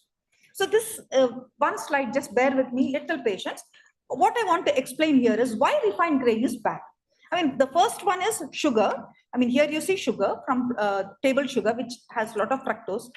And if you see here, what is shown here is even young people who are eating calories within the limit and who are physically active. The study has been done to show even in spite of good physical activity, in spite of total energy within limit, if you consume 70 grams and above sugar per day, it can have adverse effect on, and they have progressive metabolic syndrome features. Again, underlying pathogenesis for all non-communicable diseases. So here I'm trying to show how fructose can impair, bypass the insulin-independent process, bypass the negative feedback mechanism, and lead to all this mitochondrial dysfunction, then eventually ending up with fatty liver, and how refined grains, high intake of refined grains, and frequent intake of highly polished rice and maida varieties can cause insulin peaks. And with a lot of energy in our body, we still feel hungry because we are consuming highly refined grains, which has a different kind of metabolism. There will be insulin peaks and sugar will be depleted from the blood. Although you have sugar, you have energy in your body, you feel hungry again. So that leads to overeating again and again, which finally results in fatty liver, obesity, etc., etc. So if you limit refined grains and try to resort to whole grains, definitely your metabolism will improve, your appetite will be satisfied, and you have less chances of overweight obesity. So what are the adverse, just to summarize, the increased risk of diabetes, all of you know very well. Again, the point to be remembered is independent of weight gain. Even if you are not putting on weight, you can still be at a higher risk of diabetes if you consume too much of sugar and refined grains, and increased risks for like stroke, CVDs. Then cognitive impairment. This is, more recent research findings show not only metabolic impairment, but there can also be cognitive impairment. Long-term cohort studies, cross-sectional studies in humans show association between consumption of sugar-sweetened beverages and reduced cognitive function, cognitive impairment, and memory performance. Would you like to give sugar and refined grains to your children when there is a risk of cognitive impairment and memory formation? Definitely not. Then even mother-infant pair studies have shown that if mother during pregnancy consumes unhealthy diet, it reflects as impaired cognitive function and impaired memory among children. And these have already also been replicated in animal studies. Why I'm trying to stress this point is animal studies mean they are conducted in controlled conditions. So these findings have been replicated in animal studies as well. So to summarize, what do we see here is metabolic diseases, cognitive deficits, and memory impairment. Now let us see how replacing refined grains with millets can cause health benefits to us. Nutrient composition and health benefits of millets. So this particular slide, I'm putting it first because millets, all of you know very well, it's quite rich in iron, zinc. So again, India around 50% or more than 50% of our population are anemic. low hemoglobin values. So consuming this wholesome grain will definitely lead to improved hemoglobin. And N9 has carried out quite a few studies among adolescents, among children, supplementation in the form of diet, supplementation in the form of capsule, and supplementation of millets led to improved hemoglobin status and reduction in anemia. This second one, although it is a little confusing, if you pay a little attention to this, you'll understand why this slide is important. Now look at this, N3 PUFA and N6 PUFA. No cereal-based diet, no cereal will have this kind of composition. See, all of us are consuming lots of N6 PUFAs in the form of cooking oils. So, we are consuming too much of N6 PUFA. Of all the fatty acids, what are the two fatty acids that are essential in our body, which cannot be synthesized in our body and which we have to source only from diet? That is N3 PUFA and N6 PUFA. Rest of the fatty acid, including cholesterol, which is very, very important for our metabolism, will be synthesizing it is synthesized in our liver. So we don't depend on dietary source. Whereas N3 and N6, we depend totally on dietary source, but paradoxically, we consume only N6 in the form of cooking oils. And if we do not pay attention to dietary diversity, if we do not include green leafy vegetables and things like millets and nuts and oil seeds, our N3 consumption is very, very low. That leads to low-grade chronic inflammation, which is an underlying pathogenesis of most of the non-communicable chronic diseases. So if you see here, beautifully, you look at Bajra, it has very good level of N3. Hardly you will see this kind of combination. Of course, N6 is also there, but N3 is quite high, almost equal. And another important thing is you look at Ragi. Again, very beautifully, N3 is higher compared to N6. So consuming Ragi is definitely going to benefit a lot of us, and consuming Bajra also is going to promote health because they have good combination of these essential two fatty acids, which are important for our body. Okay. Now the next one, what you have to focus here is millets. All these millets are very high in fiber, and if you look at the carbohydrate content, I'm all the time saying refined carbohydrate, simple carbohydrate should be kept to the minimum. Simple carbohydrate is low, it is high in soluble and insoluble fiber, but compared to rice, the carbohydrate content is low, again, a very good marker for improved glycemic load, and then total protein is also much higher, and amino acid profile is also uniquely beneficial and better compared to the rice varieties. I'm not saying displace totally, but definitely inclusion of 1 or 2 meals of millets in a day is going to promote health. Wholesome millets again, or minimally polished millets, not highly polished ones. Now, when I was emphasizing, try to take less and less of highly refined grains, particularly the calories from carbohydrate. This particular slide shows on the x-axis, if your calories from carbohydrate is limited to 50 to 55%, that is the best, where you see lowest rate of mortality. As you decrease calories from carbohydrates, the fat diets where you see keto diets, all these are very, very dangerous. You see lower the calories from carbohydrate, the mortality rate is increasing. Higher the calories from carbohydrate, again, the mortality is increasing. So the range is from 50 to 55% of calories that should come from carbohydrates, essentially complex carbohydrates. So what we saw in Indian plate, both urban and rural plate, around 70 to 90% of calories are coming from carbohydrates. Whereas here, what we suggest is limited to 50 to 55%. Try to take more of complex carbohydrate, try to increase vegetable intake.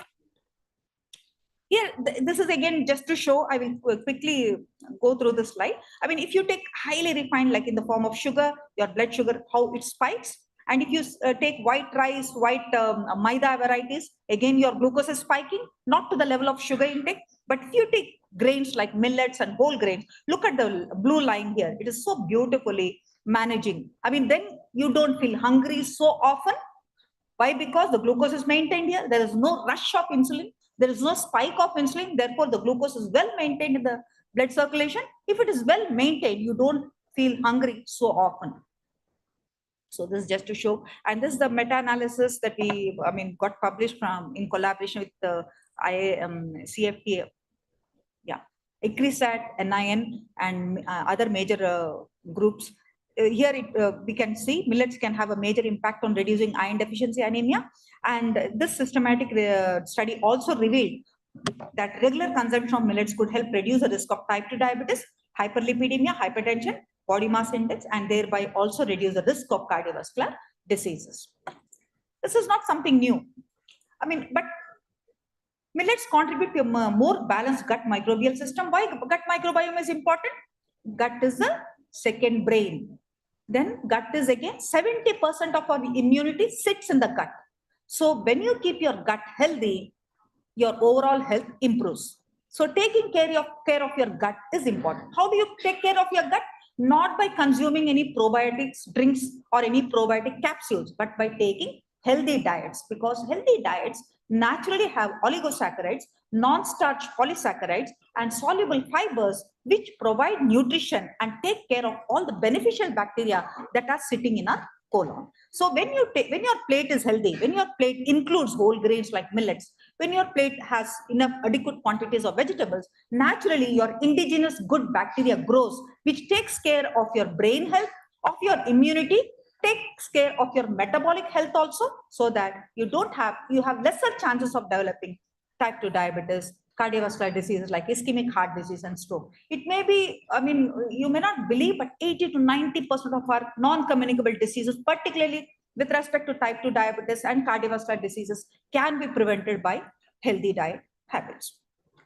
So here I have shown you how appetite can be satisfied if you take millets. Why? Because it promotes GLP-1 and peptide. Why? These are all satisfying hormones. It satisfies your hunger. I mean, these are promoted, and also see some of the neurotransmitters which are synthesized, which keeps you active, alert. You don't feel so sleepy.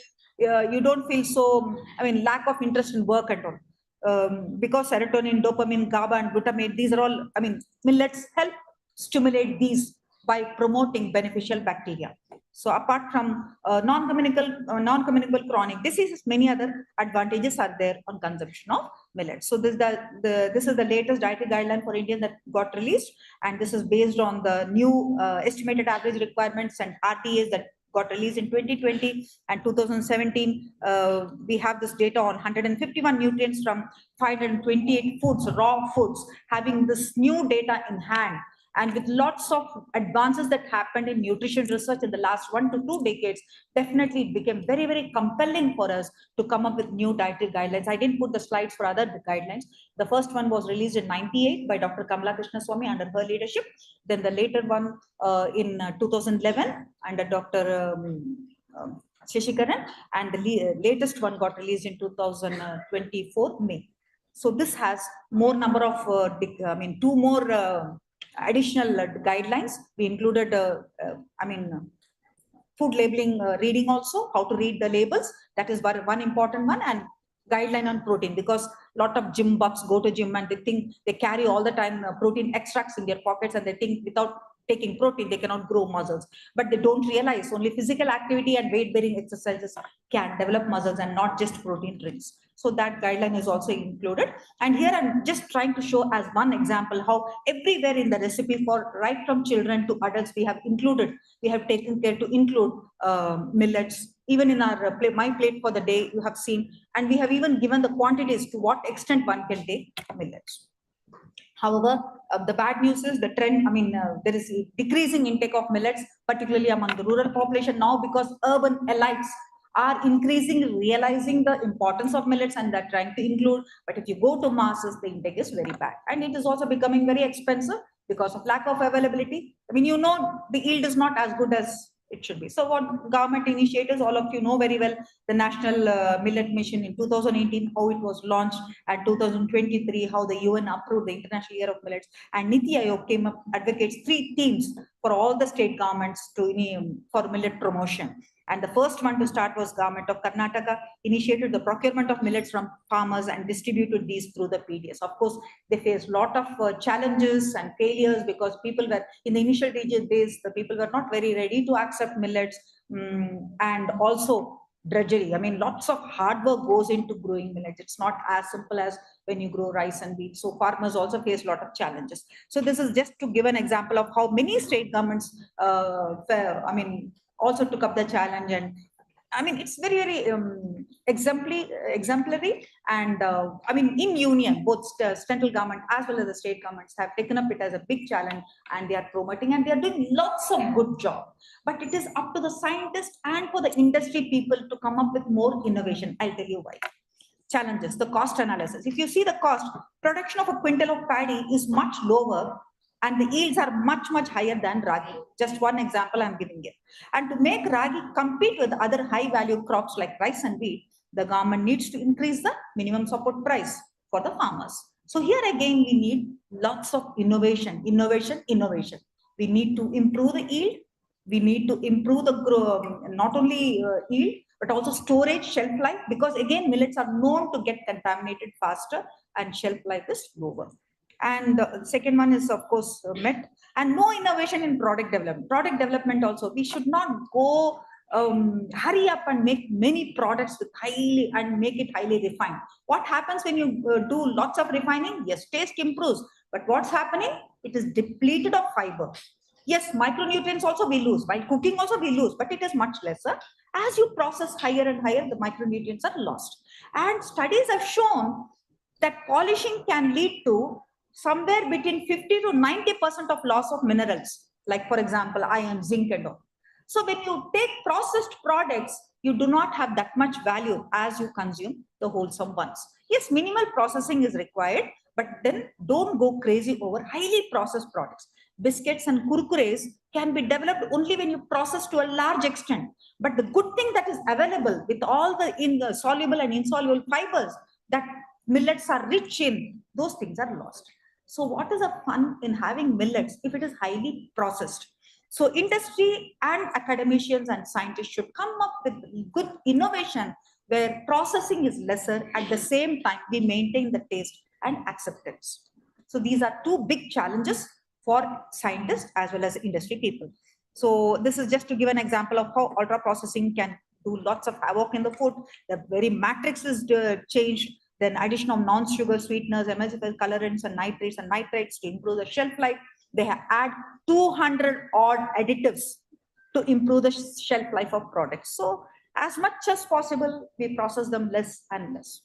Then also AGEs, advanced glycation end products. This is a direct risk factor for all the degenerative diseases like Alzheimer's, Parkinson's, and many other non-communicable diseases.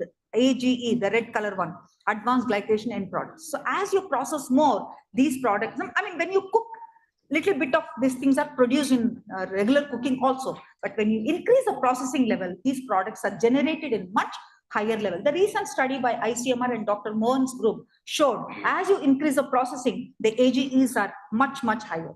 And this is a direct risk factor for degenerative diseases like Alzheimer's, impaired cognition, and non-communicable diseases. So we have given here defined what is HFSS. I mean, yeah, what is HFSS? And we have also defined ultra processed foods also. So this guideline on 15th guideline is very, very informative.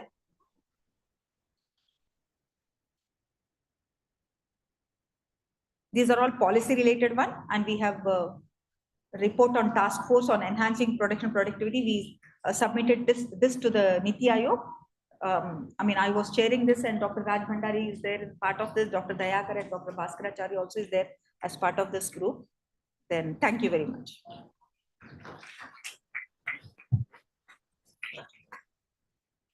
Thank you, Dr. Hemlata. I think this was a very compelling case session, which really gives us a direction that from food science we got to move to nutrition science, and from nutrition science to metabolic health. I think the role of millets in this, when she referred to complex carbs and all, and diseases like dyslipidemia or hyperlipidemia, diabetes and all, anemia, millets are a part of the solution. It might not be the whole solution, but the body of evidence that shows that millets will help in all that. So I do consider that when as a doctor I know that these diseases, hypertension, diabetes, and cardiovascular, they are not druggable, but now we know that they are foodable. They can be prevented with the right kind of diet that we take. So finally, she also referred to GLP-1, and there is one drug which is Ozempic, which is selling in the market, in the gray market, to reduce obesity. Now you don't need that drug. It's a very expensive drug, and we have millets as a very good substitute to decrease, to really decrease the weight, whether it be for disease condition or for cosmetic reasons as well. But I think with this, I would like to open it out to the audience. So I think the most important lesson that we got from it for the first time, that the ultra processed foods have been defined, that nowhere in the world you have a definition of what UPF is. Here we have a standard diet where we have given what quantity of salt and sugar, would call it as ultra for a 250 to 500 and more than 500 kilocalorie diet. And the second thing which I find is important is the expected average requirement, EAR and RDA. For dietary adequacy in population studies, we brought out EAR. So this will be a very good way to design our programs. So with this, I move on to, we have to question answer at the end of the presentation. So we go to the next speaker.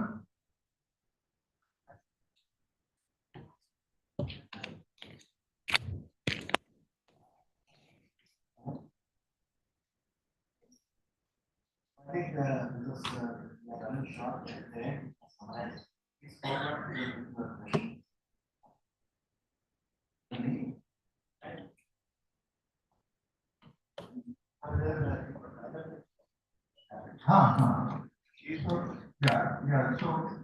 So we will have just 2 to 3 questions quickly in the interest of time.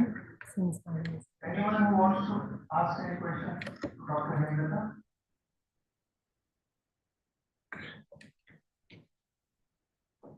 Yes, Arnav? Can you get the mic to him?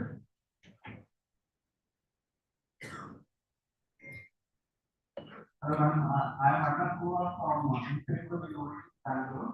My question to you is how to convince medical doctors that millets are a part of their food along with their medicine, and it's not like it will eat away the practice. So how to convince the medical doctors? The question cannot be answered just in one line. We have to conduct workshops that have to show them whether this is also. But I mean, nowadays even doctors are consuming millets. I don't think it is such a big challenge to convince them. Yesterday I did talk in Apollo, and I have seen most of the doctors are consuming at least one of the weeks the form of millets.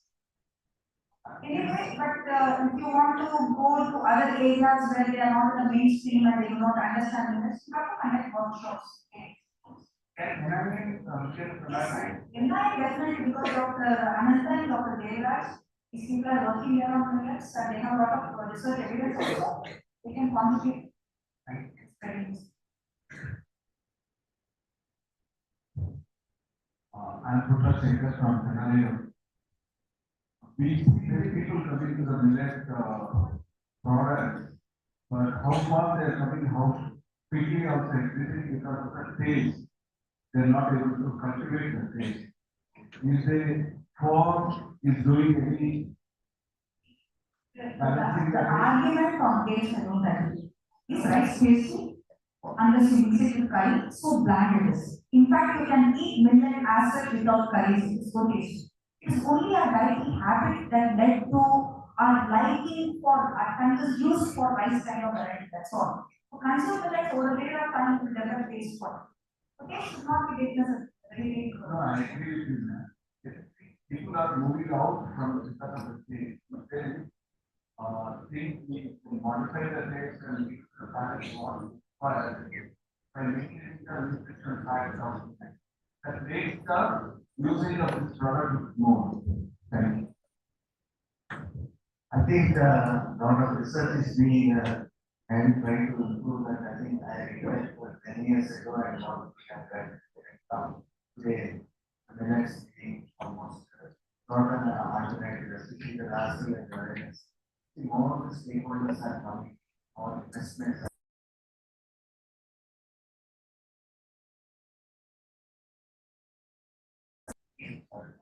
But the real issue is Madam was pointing out. What is the real,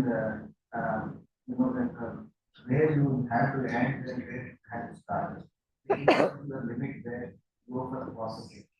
As pointed out very clearly, that the minimum policy is very important. See, for example, small business and all, that the other state code is made it has to be made it. But after that, in order that what we understood is that it has consumed moderate assets. Perhaps people will not be difficult, but they may end up first and so there is a need for studying polishing also, right?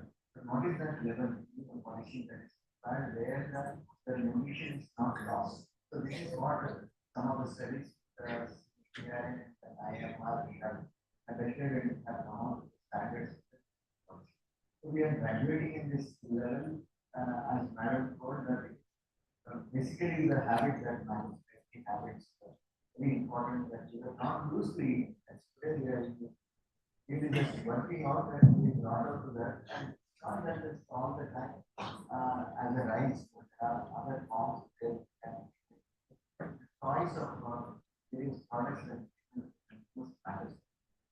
Many of the products what we found are really people will not be able to make for. For example, morning we have had muffins. I think until I tell you that it's made of ragi, perhaps you not it.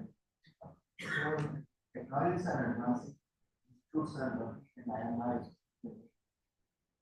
working, but primarily the most important thing is how to minimize the losses and bring in maximum case that is. So let's move together and more investment coming in and just this because you know that when rice is introduced, what was the problem? If you were studying the consumer acceptance studies, you just go back and see some of the literature, it was very poor. So we are not willing to take that. Over a period of time, I think the acceptability has increased. So we need to give time that will make the technology advancement, but we should also learn the lessons that over polishing, ultra polishing process not happening. That's unlike what is happening. I think that is what the bottom line. Let us be conscious about this topic. Thank you very much, Madam, for the deep insights that you have brought up. But the latest data on the energy and consumption as we have conducted some studies and we that definitely the urban consumption rural consumption has not decreased, not increased. And in some places, rural consumption is also. This is what the latest data is what the old convection and impact. Well in progress. All these programs have come out of these. We did some impact studies and the data is very favorable. But I think there are still miles to go. Thank you.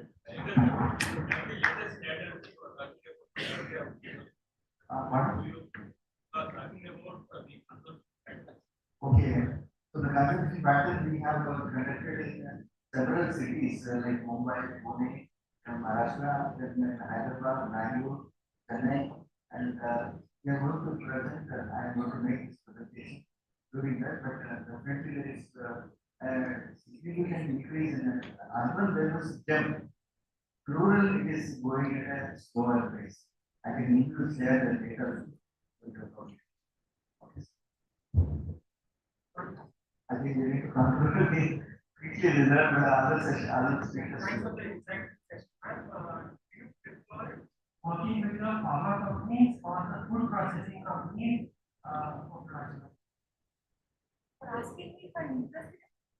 So as a doctor, you prefer working with farmers or bees to prepare for the food process for giving patients.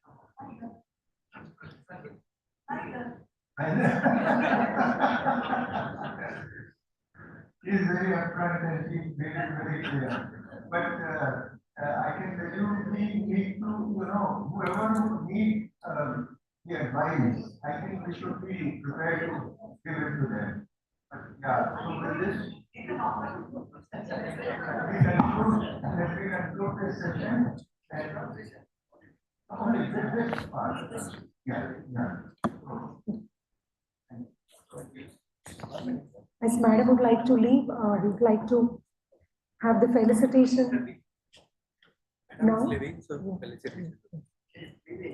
we request the co-chairs of the session to kindly felicitate Madam.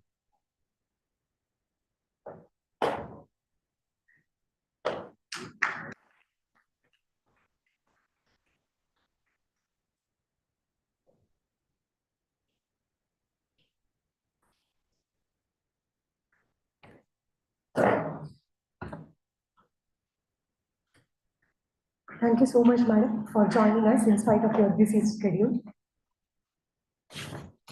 We are running late. I think please. Yeah, in the interest of time, yeah. Just tell people in the next class, no? In the interest of time, we request all the speakers to kindly restrict to their time. And before the next speaker starts the session, we would like to welcome. The next speaker is Dr. Venkatesh Bhatt. We would like to welcome sir with a bouquet.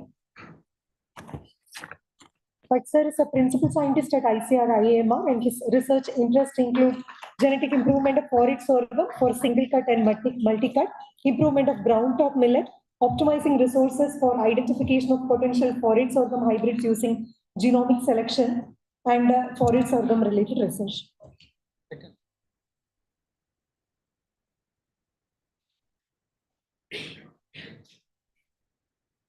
So after listening to a very informative and thought-provoking lecture on the health issues regarding overall food consumption and with the specific emphasis on millets. So now this is a researcher's perspective.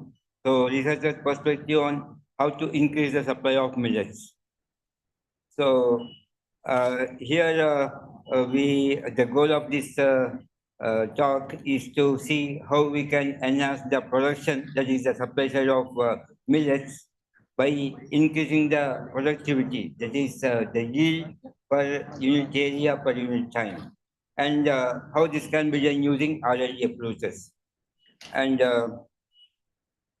yeah, R&D, when you say, it is always something which has to be supported, whether it's private industry or the government industry. So R&D is always supported by a company or an institution, and so it needs a vision and it needs funding support and those things.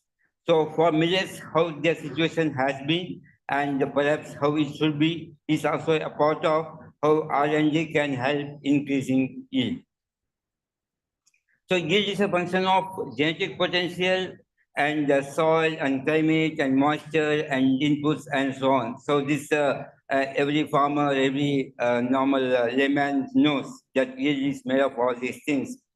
And so by research investigations, we know that genetic potential is about 30 to 35% difference it can make. Soil or nutrition can also make 30-35%, and this is also combined with the climate and the moisture and inputs. So here the irrigation alone can make a difference of 30% for any crop. So that's why we know farmers always want irrigation and fertilization and those things, and then all inputs, and then finally a good seed or a good variety or hybrid. So in case of millets, what we see is the farmer doesn't grow only millets, he grows everything else. And the moment there are better inputs and better soil and better moisture. So farmer tries to go for such crops where there is more economic benefit than millets, because as of now, millets, they don't have so much of economic benefit. So we have package of practices in case of the soil and the climate and moisture, how the nutrients should be managed, how the field should be managed, how the pest and diseases have to be managed, and also the harvesting and storage and so on. So we have standard recommendations, and many are followed, many are modified and adopted, and many are ignored. So that's how the farming situation is. The only thing where we have some say, and also where it is somewhat neutral to the economics, is genetic potential. Because if we see in the market between the varieties and hybrids of a same crop, any crop, is not so much unless you have a beachy cotton or you have a very exotic kind of a hybrid or a variety. So mostly the varieties and hybrids of any crop, the cost of seed is not so much different. So genetic potential is a key, even in case of millets, where it can make a difference for yield. So this yield can be, say, 30 to 25%. So that's the difference it can make. So genetic potential is one thing, and adaptation of improved management practices is another thing. There are places where the management is also important. So, but for our case, because we are considering only genetic potential, we will not go much into the other factors. So we assume that the farmer decides to go for millets, then they will look at the yield. So if you look at yield, now this is yield across the kharif crops. So we have the food crops, oilseeds, pulses, and so on. So you see the yield levels of the crops. These are national averages in 3 years ago. So we have a fairly good productivity of millets also, except say the kharif rice and maize. Again, upland rice has a low productivity. So also pulses and oilseeds. So in this scenario, so productivity is one thing. Then another thing is about inputs. How much input you need? The millets, they need the least inputs. Say for example, here we have a pearl millet or finger millet, which is having a very high productivity of around 15 quintal per hectare. So if that is the yield, the input given is very less compared to say rice, which is 2.6 ton or 26 quintal per hectare, or even for that matter maize, which also needs more moisture. So that way the productivity may be competitive. But what may not be competitive is the demand. The MSP is favorable, but procurement may not be there. So these are the situations where research interventions have helped to increase the productivity, but then because of other factors, the yields have not gone up. And if you look at India, here we are comparing the yield or productivity across millets across the globe. So we see in sorghum, we have 25% less yield compared to the world. This is one of the factors is we grow sorghum for consumption, where quality of grain is important, which is not case with the rest of the world, where it is mostly used as a feed purpose. And if you come to pearl millet, we have more than 25% higher yield because we have made very good use of genetic potential, so we have higher yield. And same thing with case of finger millet and foxtail millet. Here it is China which is doing very well. So our productivity is less than 50% of China. So we have ample scope for increase of the yield without increasing area. That is one thing. Then from research perspective, if you look at the germplasm or the variation available in the material in our country, So we have maximum in case of pearl millet and sorghum, and then finger millet, but less in other millets. So we have less germplasm, that means less variation, that means less scope for increasing the yield levels. So this has been showing up in the yield gains which have been made. We'll come to that later on. So if this is the situation, then we have to have some cutting-edge technologies which can increase the yield in those millets where we have not been able to increase the yield by going for the conventional methods. So genetic resources, which are source of adaptation, yield, other traits, and heterosis in case of hybrids, and importantly nutrition, quality, and alternate uses. So these are all the things which we look in germplasm, and by having looking for these traits, we need to improve the genotypes and develop varieties so that the farmers get benefit. So if you look at the yield increase as a result of R&D in India, so we see that here we are comparing the world and India. So here we have the world, which is brown color bar, and India, which is the dotted bar. So this is increased growth rate. This is not the absolute yield.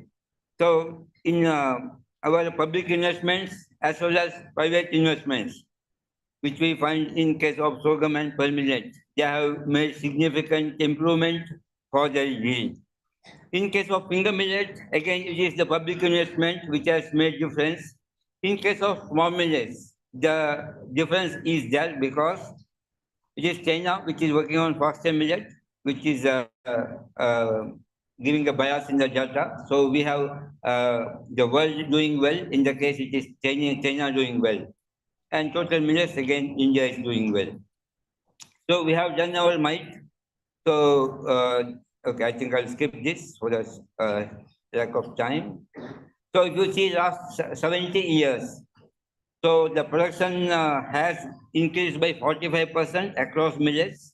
So if you see the yield increase, the last column of the table, so we have more than 100% increase in small millets and more than 3 times in case of pearl millet. So this all happened because of R&D intervention. We had good varieties and hybrids, and also we had good recommendations in terms of cultivation. And yeah, this again graphical representation of every 50 years divided into 2 years. So we have a good representation where we see that the green curve, which is yield going up, and the production and productive area going down. And okay, so we see that the production has increased by 7% over 50 years, and though there is a decrease in area. Okay, I think I'll skip this also. These are all some of the micro trends. And yeah, I already told we have an institutional framework. We have public sector, private sector.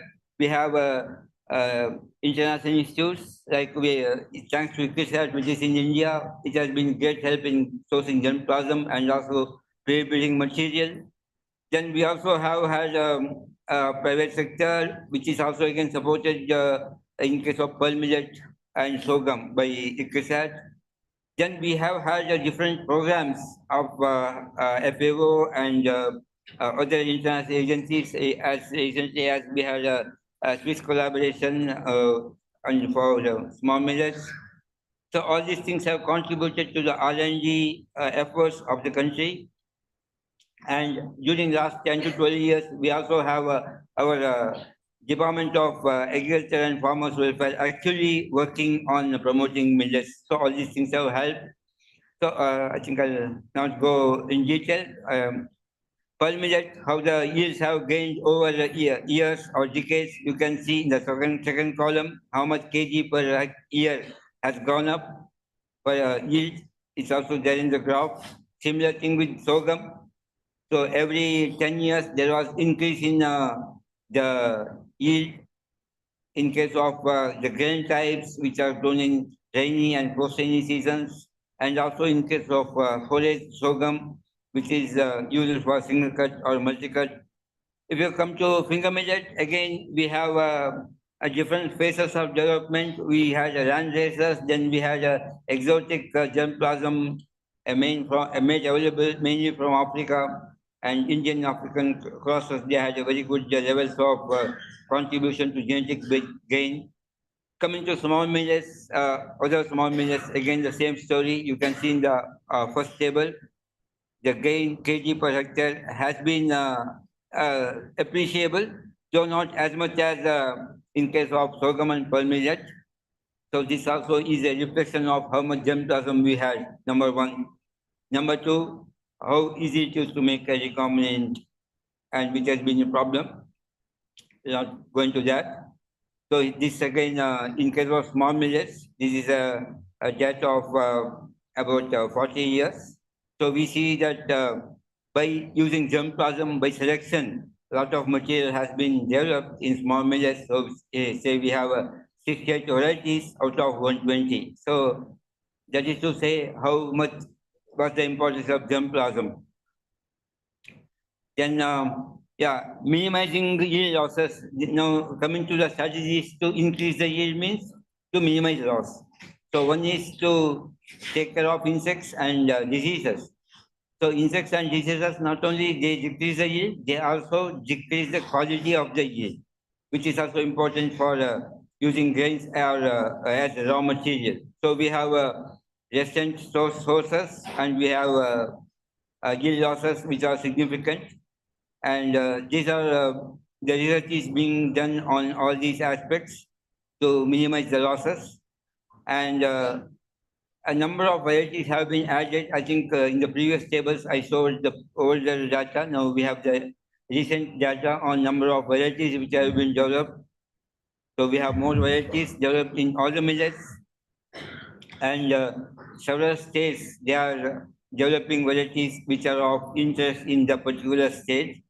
So basically there is no dearth of varieties, and different millet improvement technologies are being used for improvement. Say we have this IAMR coming into existence during last 10 years.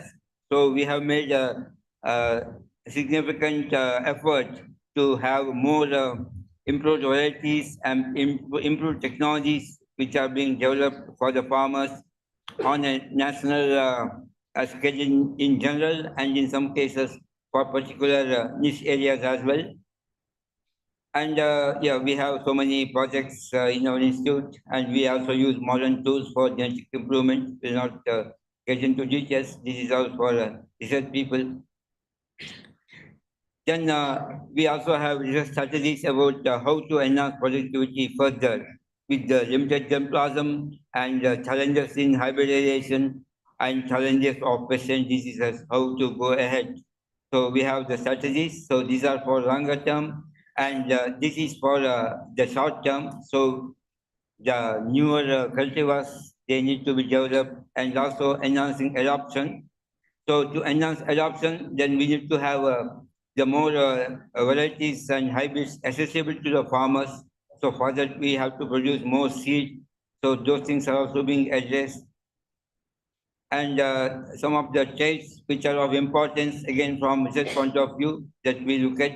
So what are the commodities that we can have in case of millets, and what are the traits which are useful to look at in the germplasm or breeding programs. So another way of increasing the yield is to have more of improved varieties by going for replacement of the varieties which are low yielders. Because many farmers, they don't know what are the new varieties available. So how to increase it? So we have the formal seed system which can help. So we have again two players here. The government through government schemes which makes available improved varieties, and the private players who again they have their own important markets which they cater to. So we have to make hybrids more popular. So because hybrids have at least 20 to 25% more yield So these are all the strategies. Yeah, I'm coming to the end.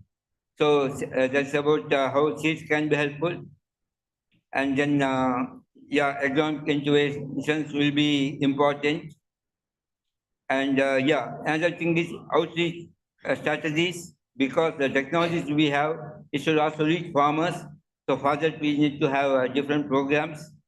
So that is where R&D and the farmers can be linked. And another thing is the policy support. I started saying that we need institutional framework. So for that, the policy is important. So 2 years ago, we recommended measures for enhancing the production and productivity of millets to the Niti Aayog. And so some things have come up. Some of the states have taken initiatives to help farmers. The list is small here. At least a dozen states have taken initiatives. So in the coming years, we expect there will be more supply of millets with the help of the policy initiatives, and we hope the global central initiative which IMR has started working upon should be yielding results maybe in the future years to come. Thank you. Thank you, Dr. Bhatt. I think for questions we can it was a very comprehensive presentation, especially on, I think, any of you may not have comprehended some what it is, flavor, taste, package, what have you. See, when internationally, millets can talk about. But at the end of the year, it concluded as a problem of supply. Means there was a shortage of supply. So that's why immediately there was a lot of pressure on the research. On one side is that the global study and global center of excellence, many other all of it. Now, a lot of responsibility in that. It is really enhancing the productivity. This is not the compared. But in this direct scenario, India one awareness went on with the real number. Now suddenly we find that the short supply and prices are going up, unfortunately. So pressure is on us. So one side the demand is created, another side is see that the short of supply. All these are short term measure as happen. Here, we were trying to talk about this, the go from the conventional methods by having a model. To really learn and identify the environment, having the areas, having the strategies, how this today's context is not known, but along with that, it proves the traits of the process. And even traditionally, otherwise, the number of languages that are developed really is the already defined as the program is complementary. But it is that how we are able to deliver that and how so it's all very complex matters that we are. And I'm sure that how the new methodology that I don't see the consumer into and also farmer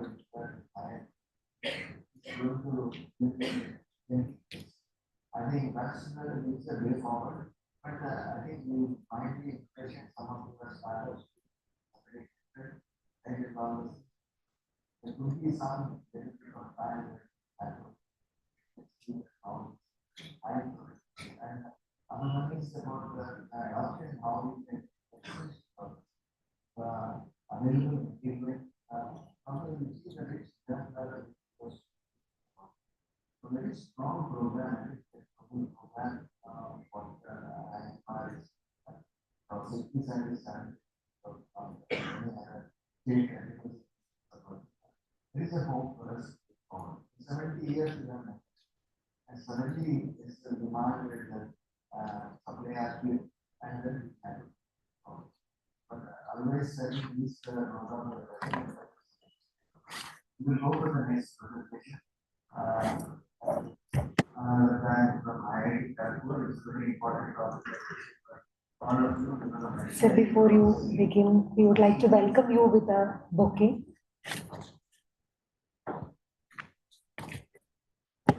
Dr. P. Srinivas Rao.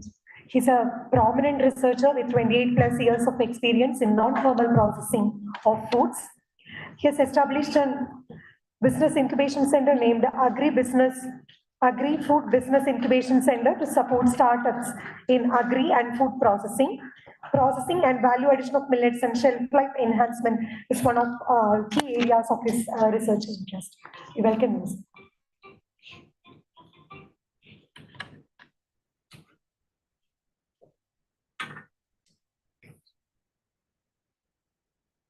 Good afternoon, all the dignitaries and delegates. So it is a different, completely offset topic on the dais. So I'll be speaking on automation and scaling up of primary and secondary processing machinery for the millets. So just to begin with a little bit of introduction, all of you are aware, so the minor millets and major millets are the two categories which we normally find in millet categorization. So going to their health benefits, and of course, so last year, International Year of Millets has given a lot of awareness and a lot of demand has been created. However, when it's looked at the real-time scenario, the appropriate machinery for processing or maybe the appropriate technologies, these were lacking. So because one of the major issue is, these are actually small grains, very difficult to process, and much of the machinery which are all developed based on the existing rice processing and other kind of grain processing equipment. That is a major constraint. So if you look at different activities in millet processing, starting from your harvesting, threshing, subsequently, a lot of contamination comes from the field, which needs to be cleaned. And then, of course, it comes to the removal of outer husk portion for some of the minor millets particularly. And maybe we may need to grade it, appropriate grades, etc. Then when it comes to the secondary processing, probably we need to size reduce and storage also comes into part of it. So when you look at all these various operations, as I already mentioned, some of the machineries are available which are adapted from the rice system. Even threshers also initially, these were adapted from the rice threshers. But the conditions of the rice and conditions of the millets are completely different. These are very tender and having a different kind of structure. And that's why actually a lot of breakage and maybe losses would be there when you adapt as such. So people try to modify with the befitting to the millet system. So accordingly, some of the new machines have been developed, although the efficiencies are still less than 80%, which needs to be improved as such. And this is one of the millet flexible threshing system, where actually instead of a raspberry system, which is not commonly available in rice threshers, here actually kind of flexible things are mounted so that a mild pressure will be given, and depending upon the type of grain, so these can be adjusted. So accordingly, the improvements have been done. However, some of the disadvantages with these systems are still capacity. So of course, the capacity enhancement or maybe scaling up is very, very essential. Unless we meet up that requirement, again, people will be going for the same traditional techniques like beating with the kind of wooden bars, etc. That again causes a lot of damage to the grain. And of course, when it comes to the next stage, cleaning and grading is very, very essential because crops are coming from the field. Obviously, it contains a lot of contamination and of course, various kinds of impurities. Maybe larger scalps would be there, maybe finer sands, etc. would be there. And within the grain also, you may have admixture, etc. So removing all of them and getting a appropriate grade grain, that's very, very important. So of course, this is a simple schematic how actually the large scalps can be removed, and many of the machines actually they are actually independent. Maybe removal of the larger impurities are there in a separate machine, and rest of the processing is being done in a separate machine. But in case of other crops like paddy, etc., we have a same system where actually you can remove the scalps also, you can remove fine impurities at the bottom also, and at the middle also you can have multi-screening system so that you can have variety of products can be separated out. So in fact, In case of millets also, we need such kind of systems, but only difficulty is because of its very small size. Even many times the sand and maybe one of the small millet, these may be of the same size. So we may have to adopt appropriate techniques. Maybe if simple sieving is not possible, we may have to go for specific gravity-based separation. Yeah, maybe electrostatic-based separation. Certain other principles are to be adapted so that we will be able to develop a new system which will be befitting to different type of millets. So moving further, of course, most times for removal of light impurities, we go for winnowing. In rural areas, we simply against the wind current, we will be spreading the material and that will be separated. But catching up the volume is also important. So for that, actually, mechanical winnowing is one of the possibilities. And of course, these are available with 100 kg or maybe 200 kg capacities, but still large size such machines are required. So they're actually scaling up will be very, very important. Now, this is another cleaning and grading system where actually various types of materials which are normally being separated in other grain systems. Using these principles, the machines are to be developed for the millets also. However, as I said, the major difficulty is its size and of course the surface characteristics. These are to be understood properly and accordingly the systems are to be designed. And of course, this is one of the rice system which has been adopted for the millets also. But many times, because of inappropriate selection of the machine or maybe the size of the sieves which are being taken, the millets still contain a lot of contaminants like sand. Obviously, when this is going for subsequent operations like secondary or maybe tertiary operations, this may have a larger amount of contamination. Even in case of millet grains also, when you prepare the millet rice, if it contains sandy particles, so consumer will lose his interest. So that's why actually removing all of them to a greater extent and having a clean product is very, very important. So the systems are to be developed and of course scaled up to that extent. And of course, as I mentioned, so type of screen which you are selecting also, it's very, very important. And if the screening is not possible, you have to adopt other means of separation, maybe electrostatic separation, etc., which can be used. And some of the machines which are available as on today in the commercial market, as I said, these are all actually based on the simple modification of the existing rice processing machines, or maybe based on the knowledge which people have acquired, so they have tried to modify. And incidentally, these are all actually having a limited capacity of maximum 100 to 200 kg per hour. But unless we have a larger capacity systems, so going for a large industry is actually really difficult part of it. So this is another destoner cum grader. In some of the systems, destoner and grader have been combined together. But if you can have it separate destoner, that's very, very important as far as the millets are concerned. So that's here, for example, in this particular case, people have obtained up to 95% or maybe 96% efficiency in different kind of millets. But the capacities, if you see, these are limited to your 200 kg or maybe plus. So that's why actually at least a half ton or maybe 1 ton capacities are not available. So going for what you can say, larger scale processing is very difficult. And again, people have developed individual graders or maybe DLR cum grader or maybe such kind of combinations people have developed, but with a limited capacity of 50 to 100 kg at the most. In all these cases, scaling up is actually very, very essential. So when you look at the millet dehulling process, as I already said, so generally either emery-based or maybe friction-based machines are being used. In certain cases, actually centrifugal type of machines also they have been used for the shelling purpose. But a systematic research is required for standardizing the processing equipment, because again, each individual millet is having a different characteristics from its size as well as its shape or maybe its surface characteristics. So you need to understand the surface characteristics and its behavior as well as the mechanical strength. You have to design the system and you have to optimize the whole of the process. And most important is when you are adopting the principles like emery or maybe you can say frictional based, if you are actually giving a lot of pressure and being actually very tiny grain and maybe less hard grain, then they may break. And actually, why actually market this millet rice is quite expensive? Because yields are very less, hardly 40 to 50% out of the total which is grain processed. The husk percentage is very less compared to your rice. But still, here actually, we are getting hardly 40 to 50% yield because much of the process, much of the product is getting broken. So broken product obviously will have a what I can say, less market price. So accordingly, the resultant product is actually is being sold at a higher price. So that's where actually we need to put appropriate efforts. If a single technology is not possible to adopt, you may have to go for a combination technology. Maybe primary, you have to have some kind of scratching. If the grain surface is very smooth, obviously rubber roll kind of systems will not work. So you have to have some kind of scratching first, and then of course you can go for subsequent shearing or maybe other kind of technique, so that you can have a better quality and of course much easier to process it. So these of course some of the pedal operated systems etc. have been developed, but again the constraint is with the capacity.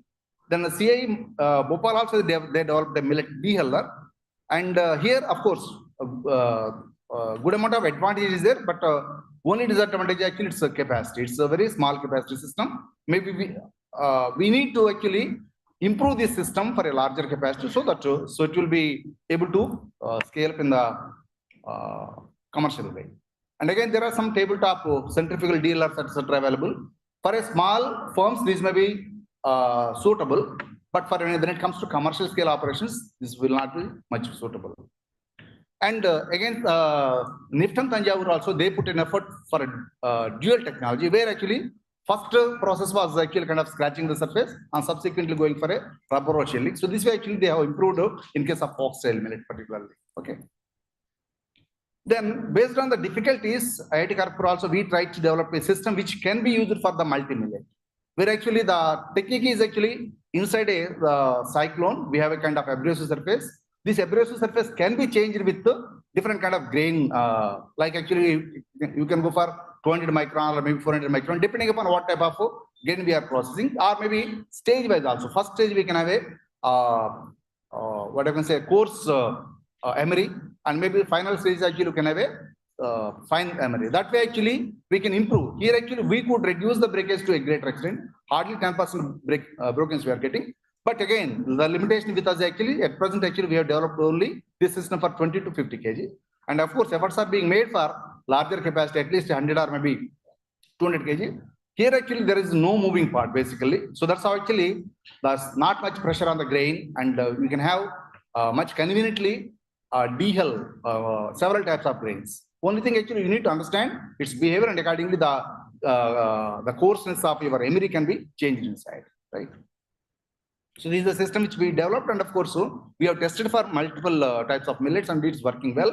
And currently we are working with brown top, which is most difficult to dehull.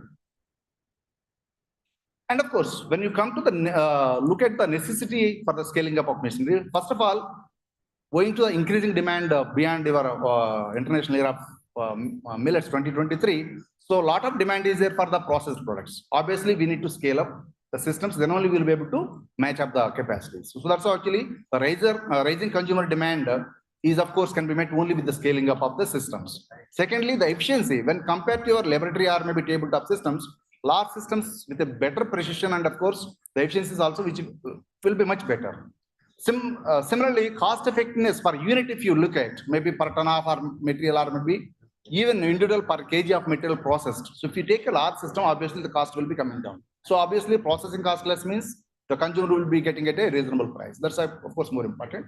Overall, the principles which are being used, the precision which is being obtained, so obviously there is a quality improvement in the product also. So because you will be adapting the multi-stage skilling, etc. That's actually overall the final product will be having a better quality. Now, of course, there are different stages. Even along with the scaling up, we can improve the automation also. So when you include the automation, the cost will definitely increase, but the level of automation one can decide. At least for feeding systems or maybe identifying the residence time, etc. All those things actually can be automated. Similarly, if you cannot adapt a large scale system like at a time, 1 ton or maybe 2 tons, then at least develop a modular system like 250 kg or 500 kg. And of course, you can have a multiple lines. That's also another way of improving the larger capacity. Then of course, energy efficiency. Although we are actually going for large scale machine, which will be requiring higher power level, but the machine should be energy efficient. Then only actually you can bring down the cost of electricity, so that the overall cost of production will be much convenient, or maybe you can say reasonable. Then obviously collaborative ventures, where actually when it comes to farmers level, if they are interested to process, So they may not be requiring this such a large capacity, but in a cooperative way, they can adopt such kind of large machines. And that way, actually, within the industry also, maybe within the farming community also, some kind of cooperation can have so that large scale machines can be adopted, by which actually we can improve the efficiency as well as the product quality. There are, of course, some important steps, assessing the needs, of course, first important thing. Then design modifications are to be done for the existing machines. Or maybe if required, you can even design a new machine also as per the need. Material selection is very, very important. Most times, actually, we are going with whatever the crude materials which are available in the industry. But instead of that, wherever actually require maybe stainless steel or maybe aluminum, such kind of materials can be adapted so that the longevity of the system and the less contamination in terms of its material which is being added. And power requirements are very, very important, because if you design a system with a high power requirement, obviously the cost of production will be more. So that has to be always taken care. Then finally, automation and control is an optional. No need to have a very high-fi automation, but wherever there is a possibility, particularly in case of large industry. So for example, in case of rice, if you see 1980s when the modernization of rice industry started, so it's actually started with a small machine like half ton or maybe 1 ton. But today actually we are having 4 ton or maybe 8 ton machines, and of course many of the industries are going for that one, because advantage is there in terms of the product quality, in terms of energy consumption, in terms of the meeting of the demand. So that's why actually people who are establishing now newly, they're all going for a minimum 4 ton. But earlier actually it was 1 ton or 2 ton capacity. That way a day will come, so we need to have large machines or maybe large scale machines to be adopted or maybe applied. Now, of course, this scaling up, as I said, so many of the initial research, it starts with a laboratory models only, but subsequently based on the principles, fundamentals which are being adopted, one can go for a large scale systems, either adapted from the existing system, or maybe you can even develop the scaled up machines also. If you go for a scaling up a complete plant, we're actually starting from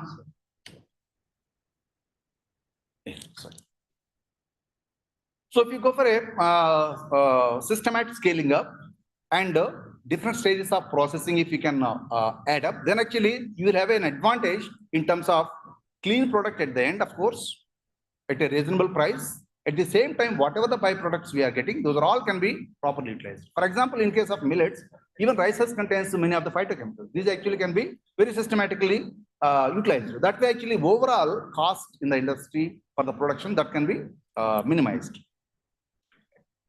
Sorry. Then, of course, when it comes to automation, I'm just, I'll take 2 minutes. So automation and control, when you look at control, actually, it's essential to minimize the labor and to have a systematic process.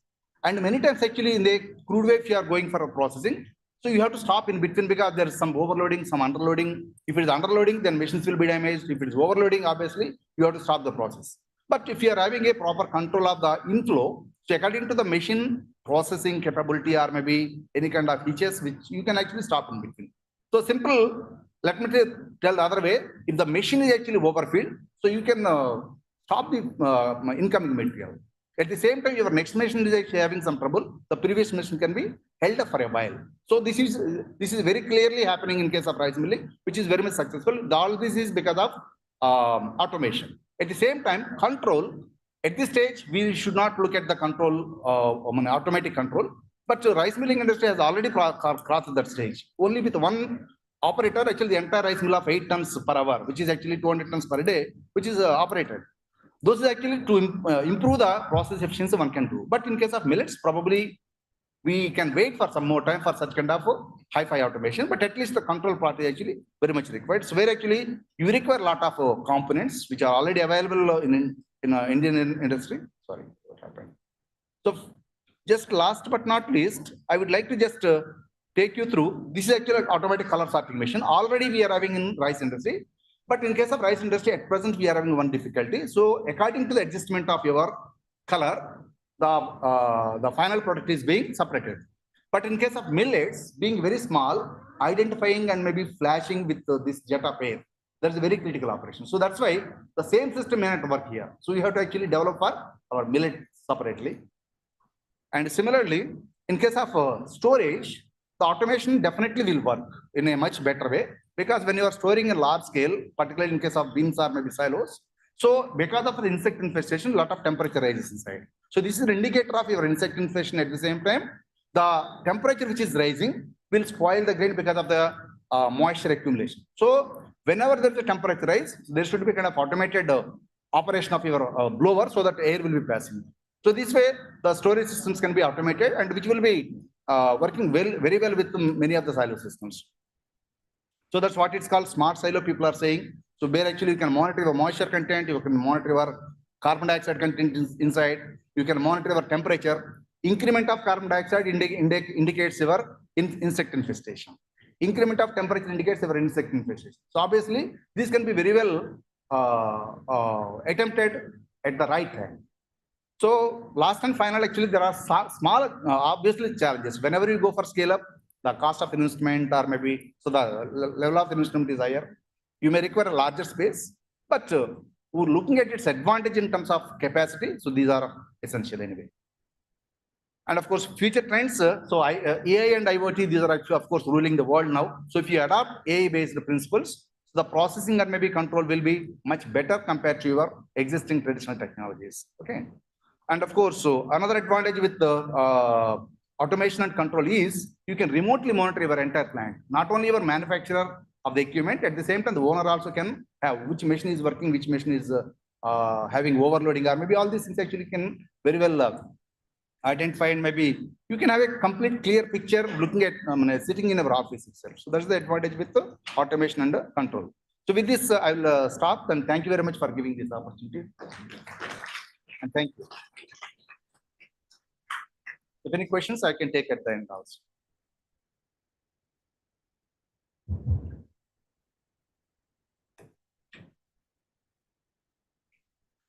Thank you. Very important.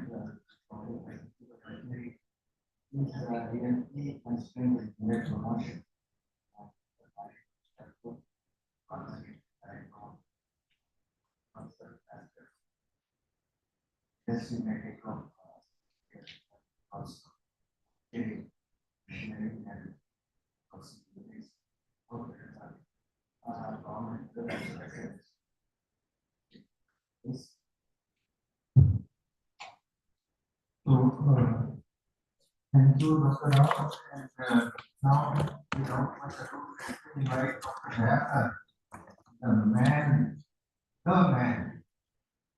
has played a very vital role in promotion of value-added products.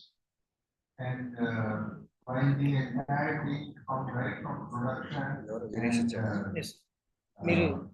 Starting but here we would want to hear his views on role of on value addition, shelf life enhancement, and recipe development of millets. I don't think any you all know him, and there's no need for further introduction. He is basically an agricultural economist who has now turned into value-added product entrepreneur. Thank you, Chairman, for those kind words of introduction, but I don't know how much I deserve. But let me take, I know that I'm able to see the stomachs are calling. All of you are eagerly awaiting for the lunch. I hope that through some of these pictures, part of your hunger also can be filled in later, virtually, first of all, then later physically also. So thank you. I'm just really very much impressed about the audience attention for to hear various things and to really take the things and learn and take things forward. So I'm happy to share few of the things. The topic that is given to me is value addition, shelf life enhancement, and recipe development, which I think it is my passion that has helped me to take these things, learn things, and do things for the cause of the millets. So there are several things our predecessors were talking about. I will straight away get into value addition. I told those moderating that they should send a slip if I'm trying to take more time. But see, this is all the necessity is that now we are branding it as a smart foods. So one of the major challenge that was there at the time when we want to bring them to the mainstream millets was the lack of foods, lack of products in millets, because they are gluten-free, and the convenience was missing in the value addition. So we thought that how to bring in value addition, and that was the challenge that is kept before us. And then we were trying to understand what the processing is and how we can integrate agriculture, nutrition, value addition, processing, entrepreneurship. All these things can be brought into the whole. So because until these millets are grown by the farmers, and they need to be taken to be mainstream, and the challenge that was there before us was to commercialize the millets. So morning in the DDG's crop sciences was emphasizing about the commercialization.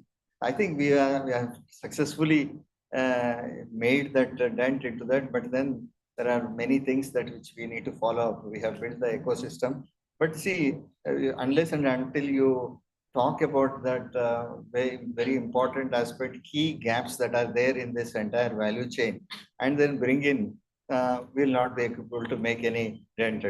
Now, one of the challenge which our nutritionist, Madam NIN, Madam Dr. Hemlata was pointing at about the nutritional losses that through the processing and all this. We did a very scientific way of analyzing what are the various processes that are involved in millets, and then through processing, what are the changes that are going to happen, what are the nutrients that we are going to gain, what are the, so that my perspective was trying to understand the the data, put the data in place so that the startups may take an informed decision while they are going to process which processing technology could be of a minimal loss. So this is what very important. See, as an institute, I think we thought that we should bring various dehulling to germination, soaking, and all those things, roasting, extrusion, cooking, puffing. So I think now it's more like a science-based value chain, that which we are trying to build, trying to understand that the nutritional enhancement, extended shelf life, bringing in convenience and value addition, and of course the opportunities that which we provide for that. So a lot of technological constraints, economic constraints, and marketing constraints were there to begin with, but we are trying to track them. But the biggest challenge was that the absence of the machinery that was there, absence of the knowledge on processing was something. I'm talking about 2007-8, when people were not talking about millets at all.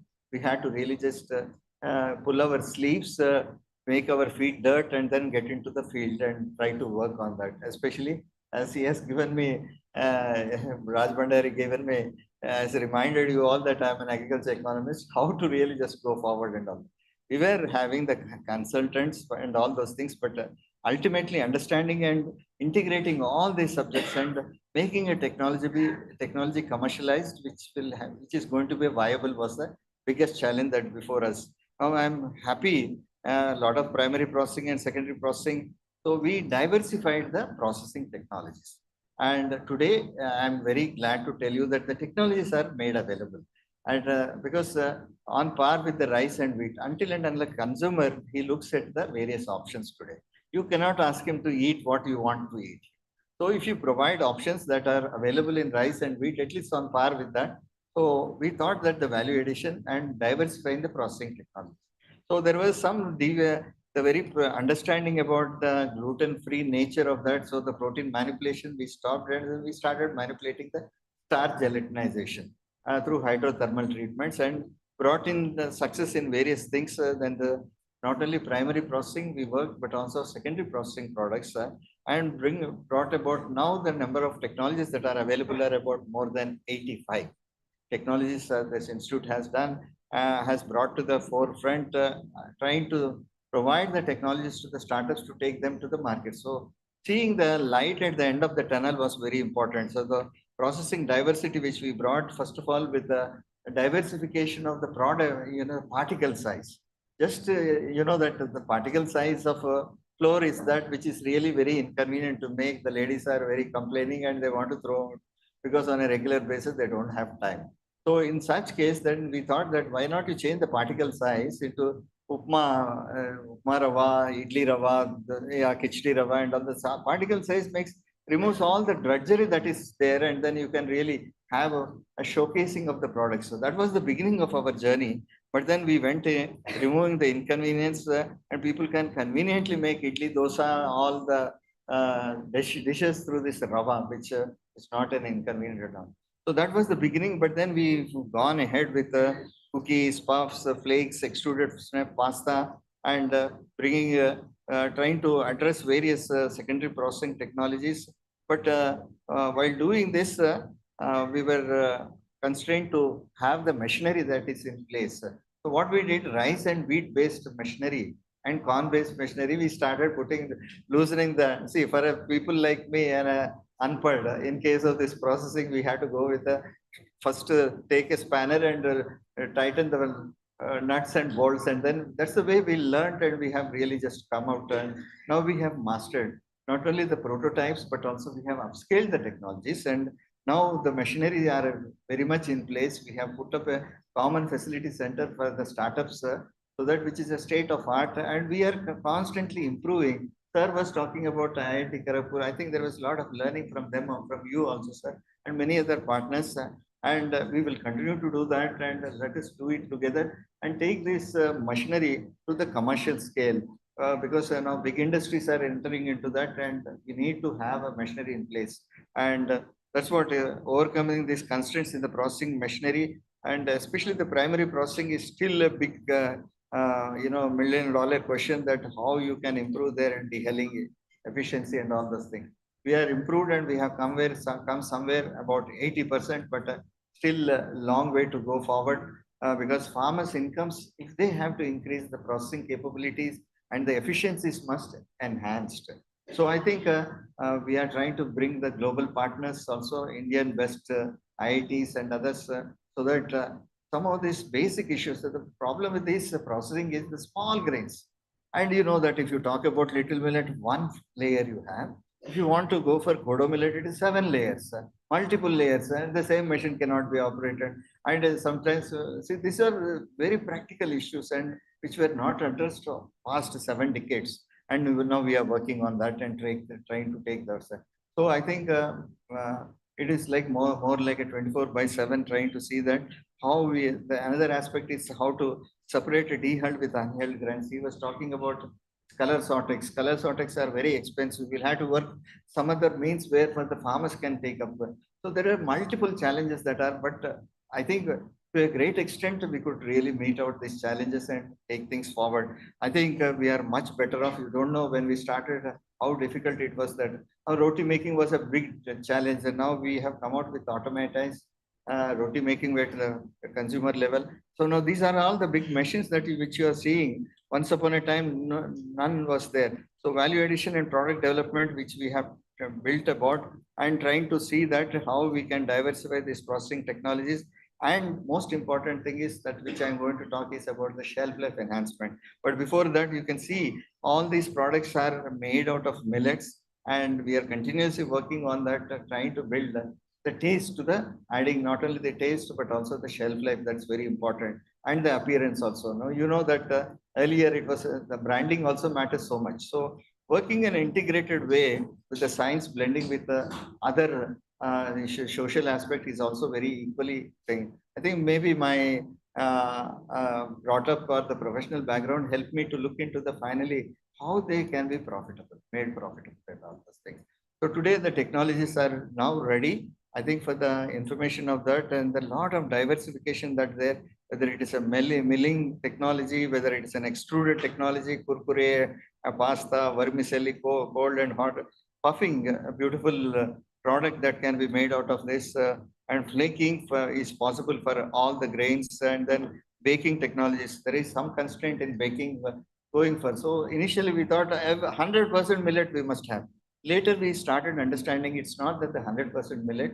What is the goodness of millets that can be passed on? Because you cannot insist the people without proper palatability. So what is the ideal combinations that can work in and bring in a right product development, which can, I think the NIN, we learned from them that 30% is good enough to blend with the rest of the grains, and then try to bring in the multi-grain combination, and also working on combination with other functional ingredients which are present in vegetables, fruits, mushroom. The morning we have released one mushroom-based product also. In fish also, we have come out with the Central Institute of Fisheries Technology. They got fish sausages with the millets. That combination is again a good thing. So this way, I think every time we see what is the advantage that which we can take when what is the percentage of the millets that can be brought out. Now this is an analog rice, trying to work with the psyche of the individuals. Now people are very much tuned, especially Andhra, Telangana, then Odisha, Tamil Nadu, all these people. If only with our rice, they will be satisfied. So why don't you make millets in the form of the rice through an extrusion process, the technology, and we have a very good result that has come, that which we are going to release tomorrow, that technology. I think the way forward is that how we can mainstream them in a public funded programs also. We got an innovative the award from the hospitality industry and the protein extraction. This is also one of the candidates that we are already into that, and they are going to establish a center of excellence on plant-based proteins at our institute on indigenous commodities and all. So this is a private initiative by GFI India, and we would like to take it and try to bring it. DST also awarded another project to work on this subject. So the plant-based proteins, why we should go for that? Because if you can go in combination with the pea protein that which is currently used, what happens is the amino acid balance can be attained. Methionine is absent in a limited factor in case of the pea, while we can impart that methionine which is high in case of millets. That's the protein quality can be enhanced, and then we can take things forward. So a lot of export oriented. This I'm very happy to inform you the latest development that which we have come out with shelf life up to 9 months. Some of the products which we are going to which we have in pipeline and going to release, including we have taken some advanced technologies like nanotechnology and take things forward. Millet based edible films and then lacto fermented beverages and then tortillas. The list goes on that I know, but you are very sure about the millet beer technology which we would like to take them. On healthy foods, I think also composite foods I have already mentioned within combination of the fortified products, zinc enriched and iron rich, so that the RDA levels or EAR levels can be adequately met. These new technologies which we have come out, we are continually working on those things, and we are trying to increase the functionality of the products and on par with the rice and wheat, so that we will have to work on several dimensions and the matrix, because the shelf life has to be enhanced, the palatability should be there, and the appearance, the sensory values, the nutrition values, all these things has to be integrated and brought out. So I think we are looking forward for anyone who is willing to work with us and try to take these millets to the next level. Of course, the shelf life enhancement, integrated shelf life enhancement, which we are trying to work on various things with various institutes. I hope that we will come out to 9 months to 1 year is a very big thing. We are working on that, and some of the technologies are now already being commercialized. The recipe development is a very important thing, which I think today we have more than 500 recipes which are made in Indian palate and all. Go to our website, then you will get them. But not just Indian palate, but also international level where you can take it on. So I think many things to be told, but these colorful pictures can show a lot about that, how we are popularizing through various languages in the colloquial languages and make this international recipe book, which is distributed across various embassies in the country. So I think we have started with the Eat Right brand, but now we are propagating with multiple brands that are being supported by NutriHub Technology Business Incubator. So that's the way scaling up is happening. And I think I would like to just tell that this establishment of the NutriHub, which is an arm of IMR, has made a lot of things which are not possible to make it possible and work on the entire value chain. So in order to, and a lot of things that, so we are supporting more than 250 licenses and about 400 startups, and working with the, I think tomorrow and day after a grand gala, a show that is going to have, please, I request all of you to be part of and we are also working in a community engagement and taken to strengthen this value chain. Of course, some of the issues, I think I'm asked to close, and before the list comes, I'm just thanking you for your patient hearing. I just conclude saying, let food be thy medicine and medicine be thy food before we have our lunch, eat millets and stay healthy. Thank you very much.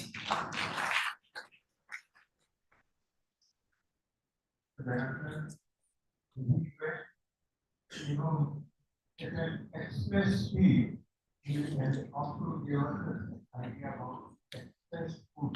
Not ready to eat, ready to cook, express food, 2-minute noodle. That is a challenge. But I would say that one of the fears which develops in my mind very often is that there are quite, risks that are associated with convenience food. And tertiary level processing has a high chance of altering the food matrix to make it ultra processed. So we should be really very and cautious that while we are polishing and processing, and certain amount of nutrition washing also happens. So the road ahead, I would say that more of investment, research, and policy are needed to bridge this food divide. So much of money and research has gone into the major wheat price and now it's time not only a decade of millets, but I would call it a century of millets. And millets would be there to stay. With this, I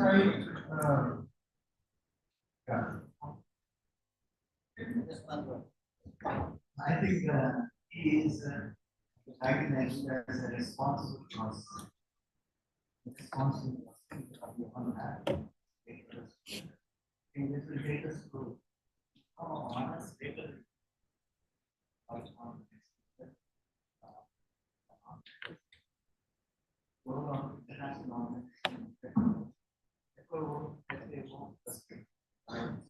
We welcome you with a bouquet, sir.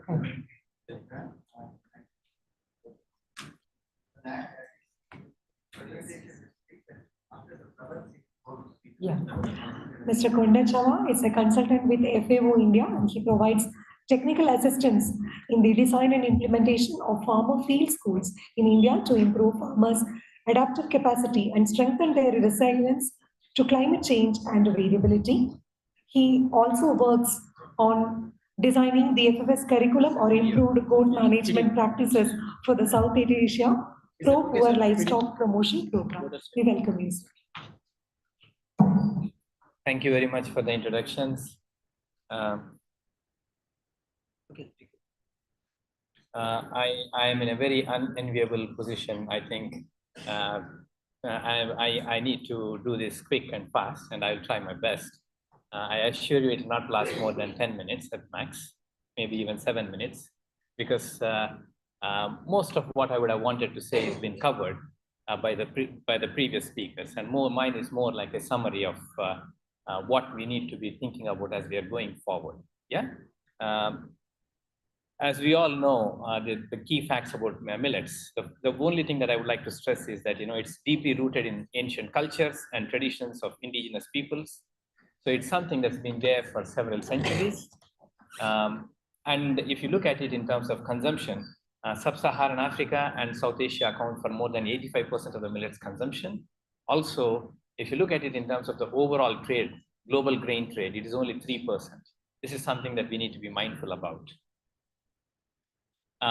We all know that it's a nutritional powerhouse, but we also understand that they have high resilience and adaptability to various climates and climatic conditions, and that's the reason why they're a critical element in terms of food security in the changing, or in terms of when we are looking at addressing issues related to climate variability. Likewise, there are numerous varieties of millets which have been adapted to local conditions. And so they are very critical for developing resilient crop strains in the face of climate change.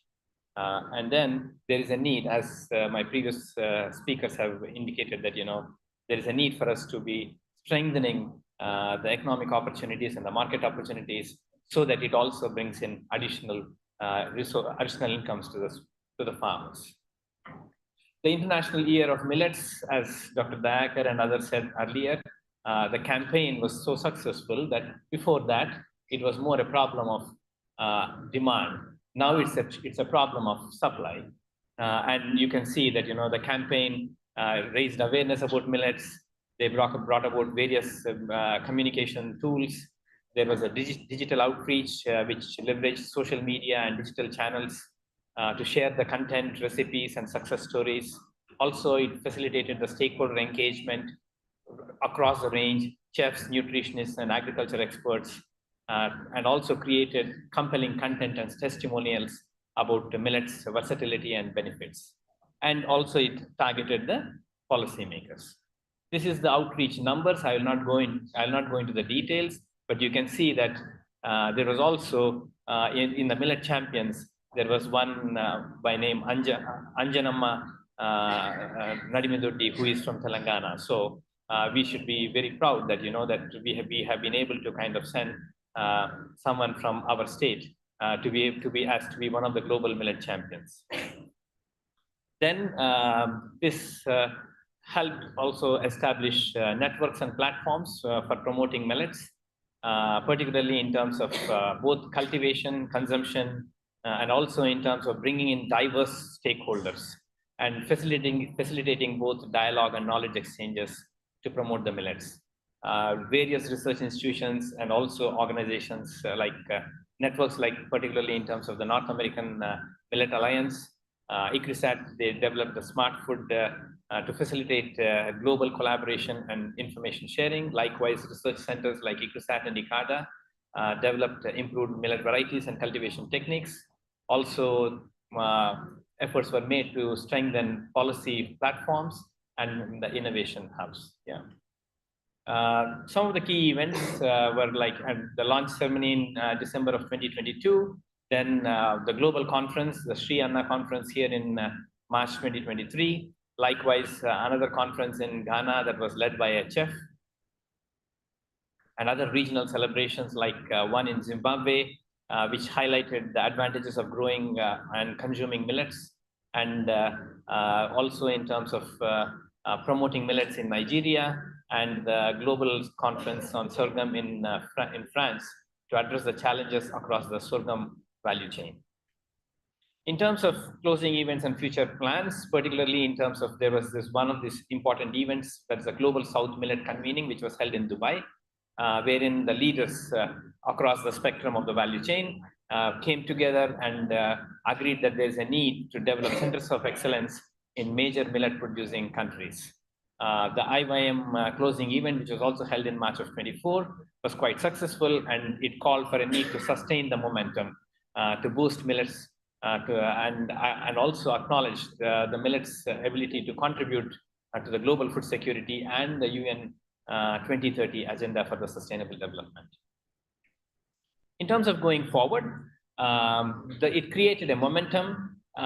Firstly, the International Year of Millets empowered producers to make their voices heard and laid the foundation for future action. And also it stressed the need for continuing the investment in millets as climate resilient crops, supporting farmers, and also, as the previous speaker said, improving health and fostering environmental sustainability. In terms of going forward, as part of the FAO's actions, is that millets are now recognized as neglected, underutilized species with potential for sustainable agri-food systems. And also in terms of it's critical to integrate millets for any climate change strategies, and also for mainstreaming biodiversity across the agriculture sectors. And various initiatives where we look at the Drylands Sustainable Landscapes Program, which talks of looking at millets as a way to address issues related to land degradation. Also various other collaborations. FAO's One Country, One Priority product, which is a flagship initiative, promotes sustainable production and consumption of millets in several countries, including India. Likewise, in terms of collaborations with other international institutions on initiatives such as equitable access to seeds and millet inclusion in dietary guidelines, which is very critical. And I think the NIN guidelines will also be very helpful as we go forward. Also, one important thing is that, FAO launched a 5-year multi-partner research program to incorporate improved genetic traits for pearl, finger, and Porso millets, which is very important as we go forward. and in terms of looking at in terms of how we can look at further fostering millets and also contributing to trade opportunities. In terms of the work that we have done in the country, FAO, across all our projects, we integrate millets and promote millets in various for crop diversification and also for addressing issues related to the challenges related to land degradation, particularly from the intensive practices. So we promote crop diversification. The other thing we also do is using it in terms of how we can promote community managed seed systems, particularly giving preference to local land races and farmers varieties so as to promote millets as part of this. We were also, we collaborated with the government of Odisha, and a Bhubaneswar declaration was launched, which reaffirmed the vision to revive millets in farms and on plates. Likewise, provided technical support to the Maharshi initiative. And the other thing is that, we also collaborate with the ICAR, IIMR to organize international exchange program, particularly for countries in South Asia and Sub-Saharan Africa. And it's been quite a bit of a success. And also there has been a technical cooperation program, which has been established for countries in South Asia with participation of ICAR, IIMR and ICRISAT to kind of help those other countries in South Asia benefit from the experiences in India. And the other countries in South Asia very much acknowledge the technical know-how and contribution of ICAR, IIMR for the whole process. Then in terms of recommendations, in terms of broad categories, policymakers need to integrate it into national food security and nutrition policies, particularly in terms of, like, if you're looking at the social safety net programs, like the public distribution system, midday meal schemes, and so on. Likewise, in terms of providing incentives for millet cultivation and processing, and promoting agricultural research and extension services for millets. Researchers need to prioritize studies on millets, nutritional benefits, climate resilience, and genetic diversity. Likewise, in terms of improved farming practices, and also the need to share findings and resources, particularly in other countries as well, so that there is a greater demand and greater knowledge in terms of how to grow millets. And farmers need to adopt the best practices and explore value addition opportunities rather than just looking at selling of grains, but in terms of looking at processing facilities, which fortunately ICAR, IIMR, and other institutes are taking forward. Consumers, we need to be looking at how we can integrate that into the daily diets. Dr. Hemlata talked quite a bit about it. Particularly in terms of genetic resources, we need to be looking at conserving the existing resources, and there's a need for policy makers and actors, particularly in terms of how do we preserve the genetic diversity and ensure access and benefit sharing through public-private partnerships. Regulations and standards need to be strengthened so that we can continue to recognize the need, the roles that family farmers and indigenous peoples play in conserving and promoting millets, and the need for recognizing the traditional knowledge systems. Coming to the seed systems, there is a need to strengthen the local conservation, seed conservation systems, and also the importance of the traits, particularly the genetic traits of millets in terms of drought tolerance, pest resistance, and improved nutritional content.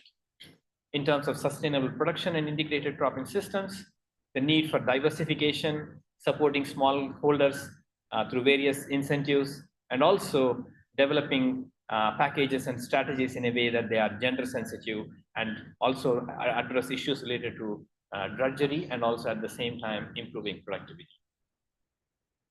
Mr. Srinivas Rao talked a lot about mechanization and food processing, and also Dr. Dayakar Rao. So I would not go into much of the details. The need for us to be looking at in terms of more promoting gender inclusive mechanization by providing appropriate technologies and the capacity building to increase productivity and reduce labor burden, particularly on women. This is something that I think we need to pay particular attention. Product innovation, Dr. Dayakar Rao spoke at length about it. And market access, I think there is a need for us to be looking at talking about in terms of the nutritional, cultural, and the environmental benefits of millet-based products. Previous speakers talked about it. And coming to more or less the last two slides, there is a need for us in terms of how we can promote sustainable consumption and healthy diets. Dr. Hemlata talked a lot about it. particularly we need to be looking at how we can promote millets consumption through the public distribution system, midday meal schemes, also in terms of creating what you call local markets where farmers are able to sell their produce, likewise creating and strengthening the digital platforms and the farmer cooperatives so that farmers get better returns. Likewise, then in terms of increased need for increased research, development, and knowledge exchange, so that there is more knowledge available out there for farmers and producers, likewise for other actors across the value chain to benefit from that. And the need for establishing and strengthening networks to promote or to strengthen the millet sector. There is a need for us to engage with all stakeholders across the value chain. With that, I'll come to a close. Thank you very much.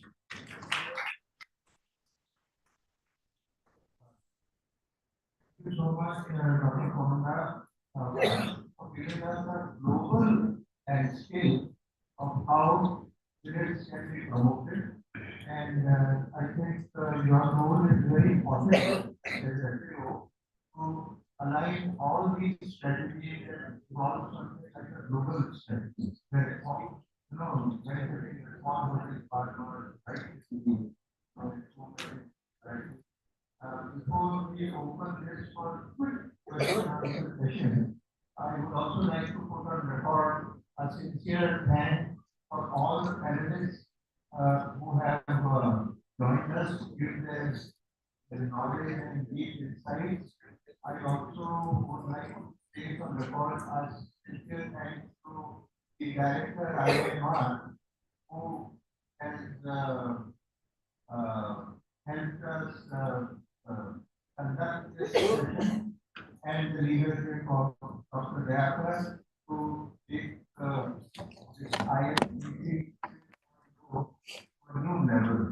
So with this, I simply have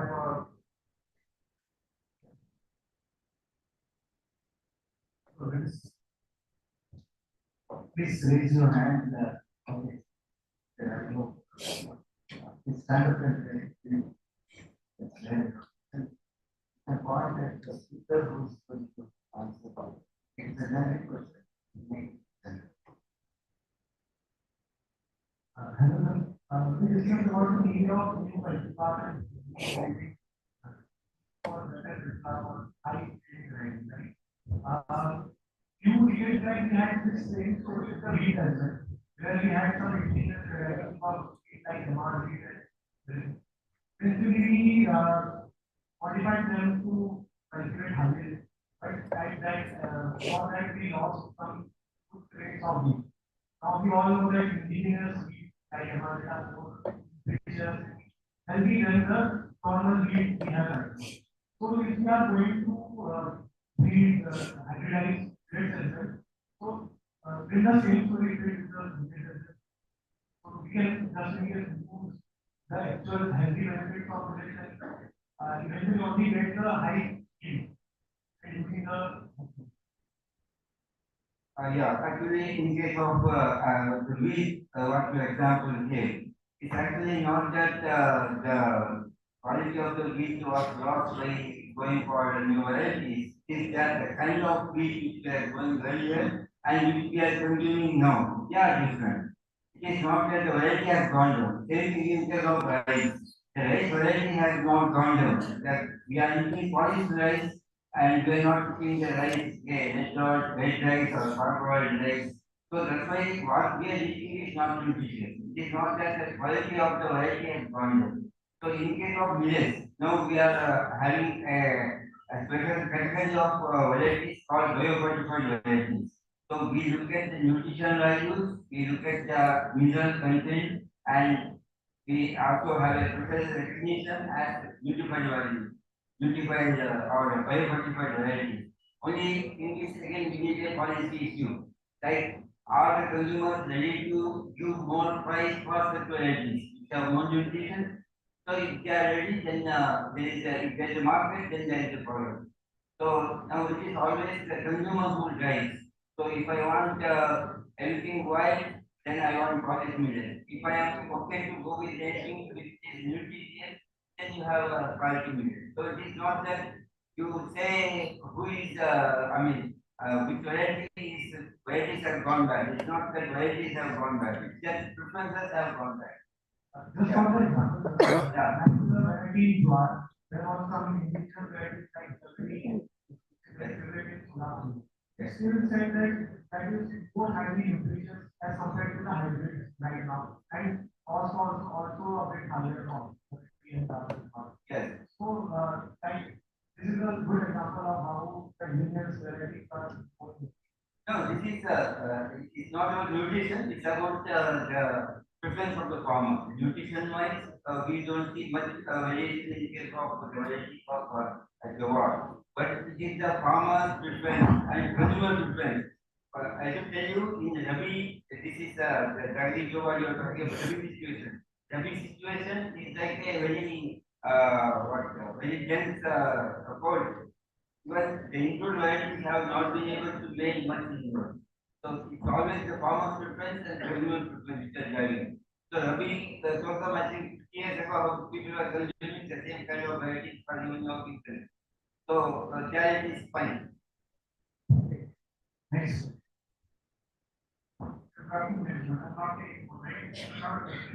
Invitation to all of you to visit us. I visit a company called EDI and not only spoken about primary processing. Very critical after the harvest of the crop, or it comes connected to order. I would invite you to come over. We are here at Scholar for in the exhibition. Come to have a better. Thank you. Thank you. Any other questions on the website? Okay, last question.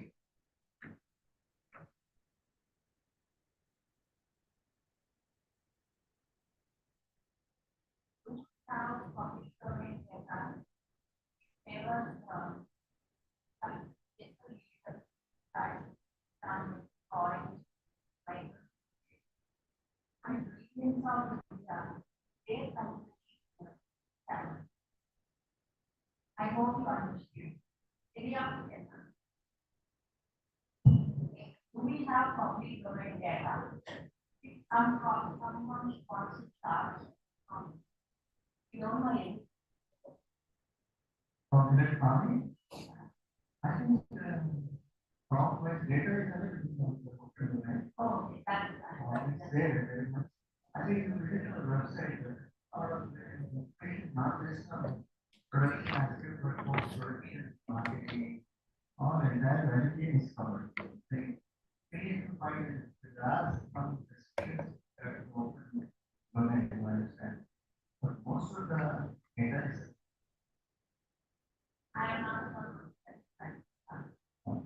And just to add to that, there is one portion atlas in different agroecological zones, what millets are grown, where all that is also available.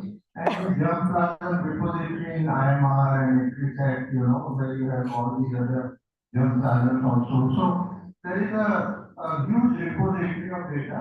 Even NITI Aayog has a portal, which is a dynamic portal for which is called as Poshan Gyan, basically. And so you will, from different sources, but I get your point, there should be one consolidated data source where you can retrieve all this data. But we are mapping millets, different types and varieties, more than 100 of them, which are being mapped for their nutrient density and profiles. I think this session, once again, it's been a wonderful time that Dr.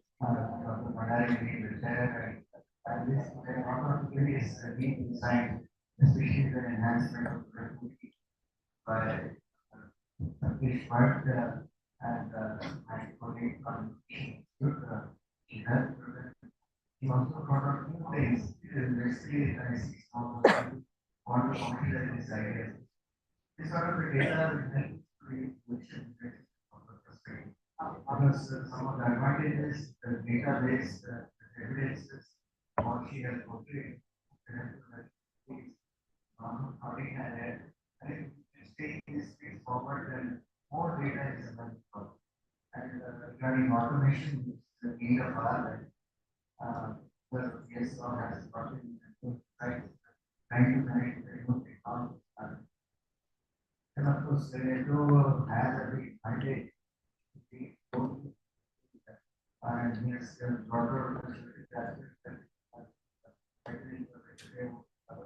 and see that how the HDB works are adequately addressed. So as collaborators in the research and development have covered the entire value chain. That is important. We try to follow together, but we have a policy around the R&D policy, R&D roundtable conference. I think that we have specific to those about the amount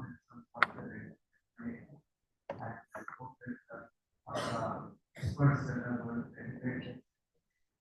But please remember that we have not for money and important, but just keep from the facilities for them. One of the reasons why we can take away from this that I see the saying is believing and you should know those what we are talking about honestly and how we can. So these are some of the things that so I think the announcement will be great. But I would want that we need to put this for as a policy now will come rest of the people and go around this. That this session will be over, but our that for your president. Thank you, sir. We now request co-chair Dr. Dyakar Rao sir to felicitate all the speakers.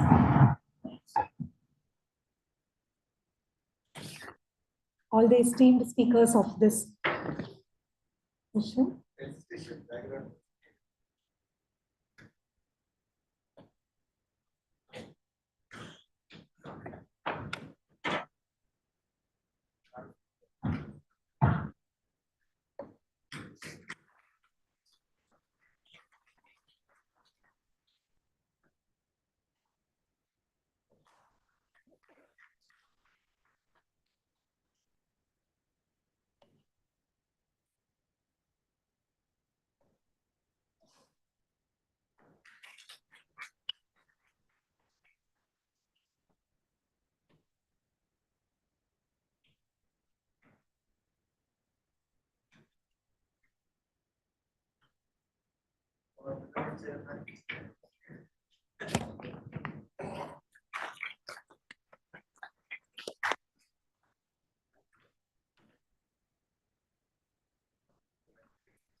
Thank you so much, sir.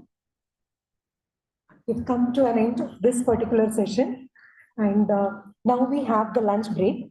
Lunch would be served at the halls of residence, which is at a walkable distance. We also have shuttle buses to the lunch venue. And also in the afternoon, there is a round table discussion, the venue for which is Conference Hall, ICR, IAMR. We request all the invitees of the round table discussion to kindly be present at the venue at sharp 3 p.m. And for other participants, we have guided to the facilities of IAMR, and all the participants, shuttle services are available to reach the venue. Thank you. Now we shall break for the lunch. Transport buses are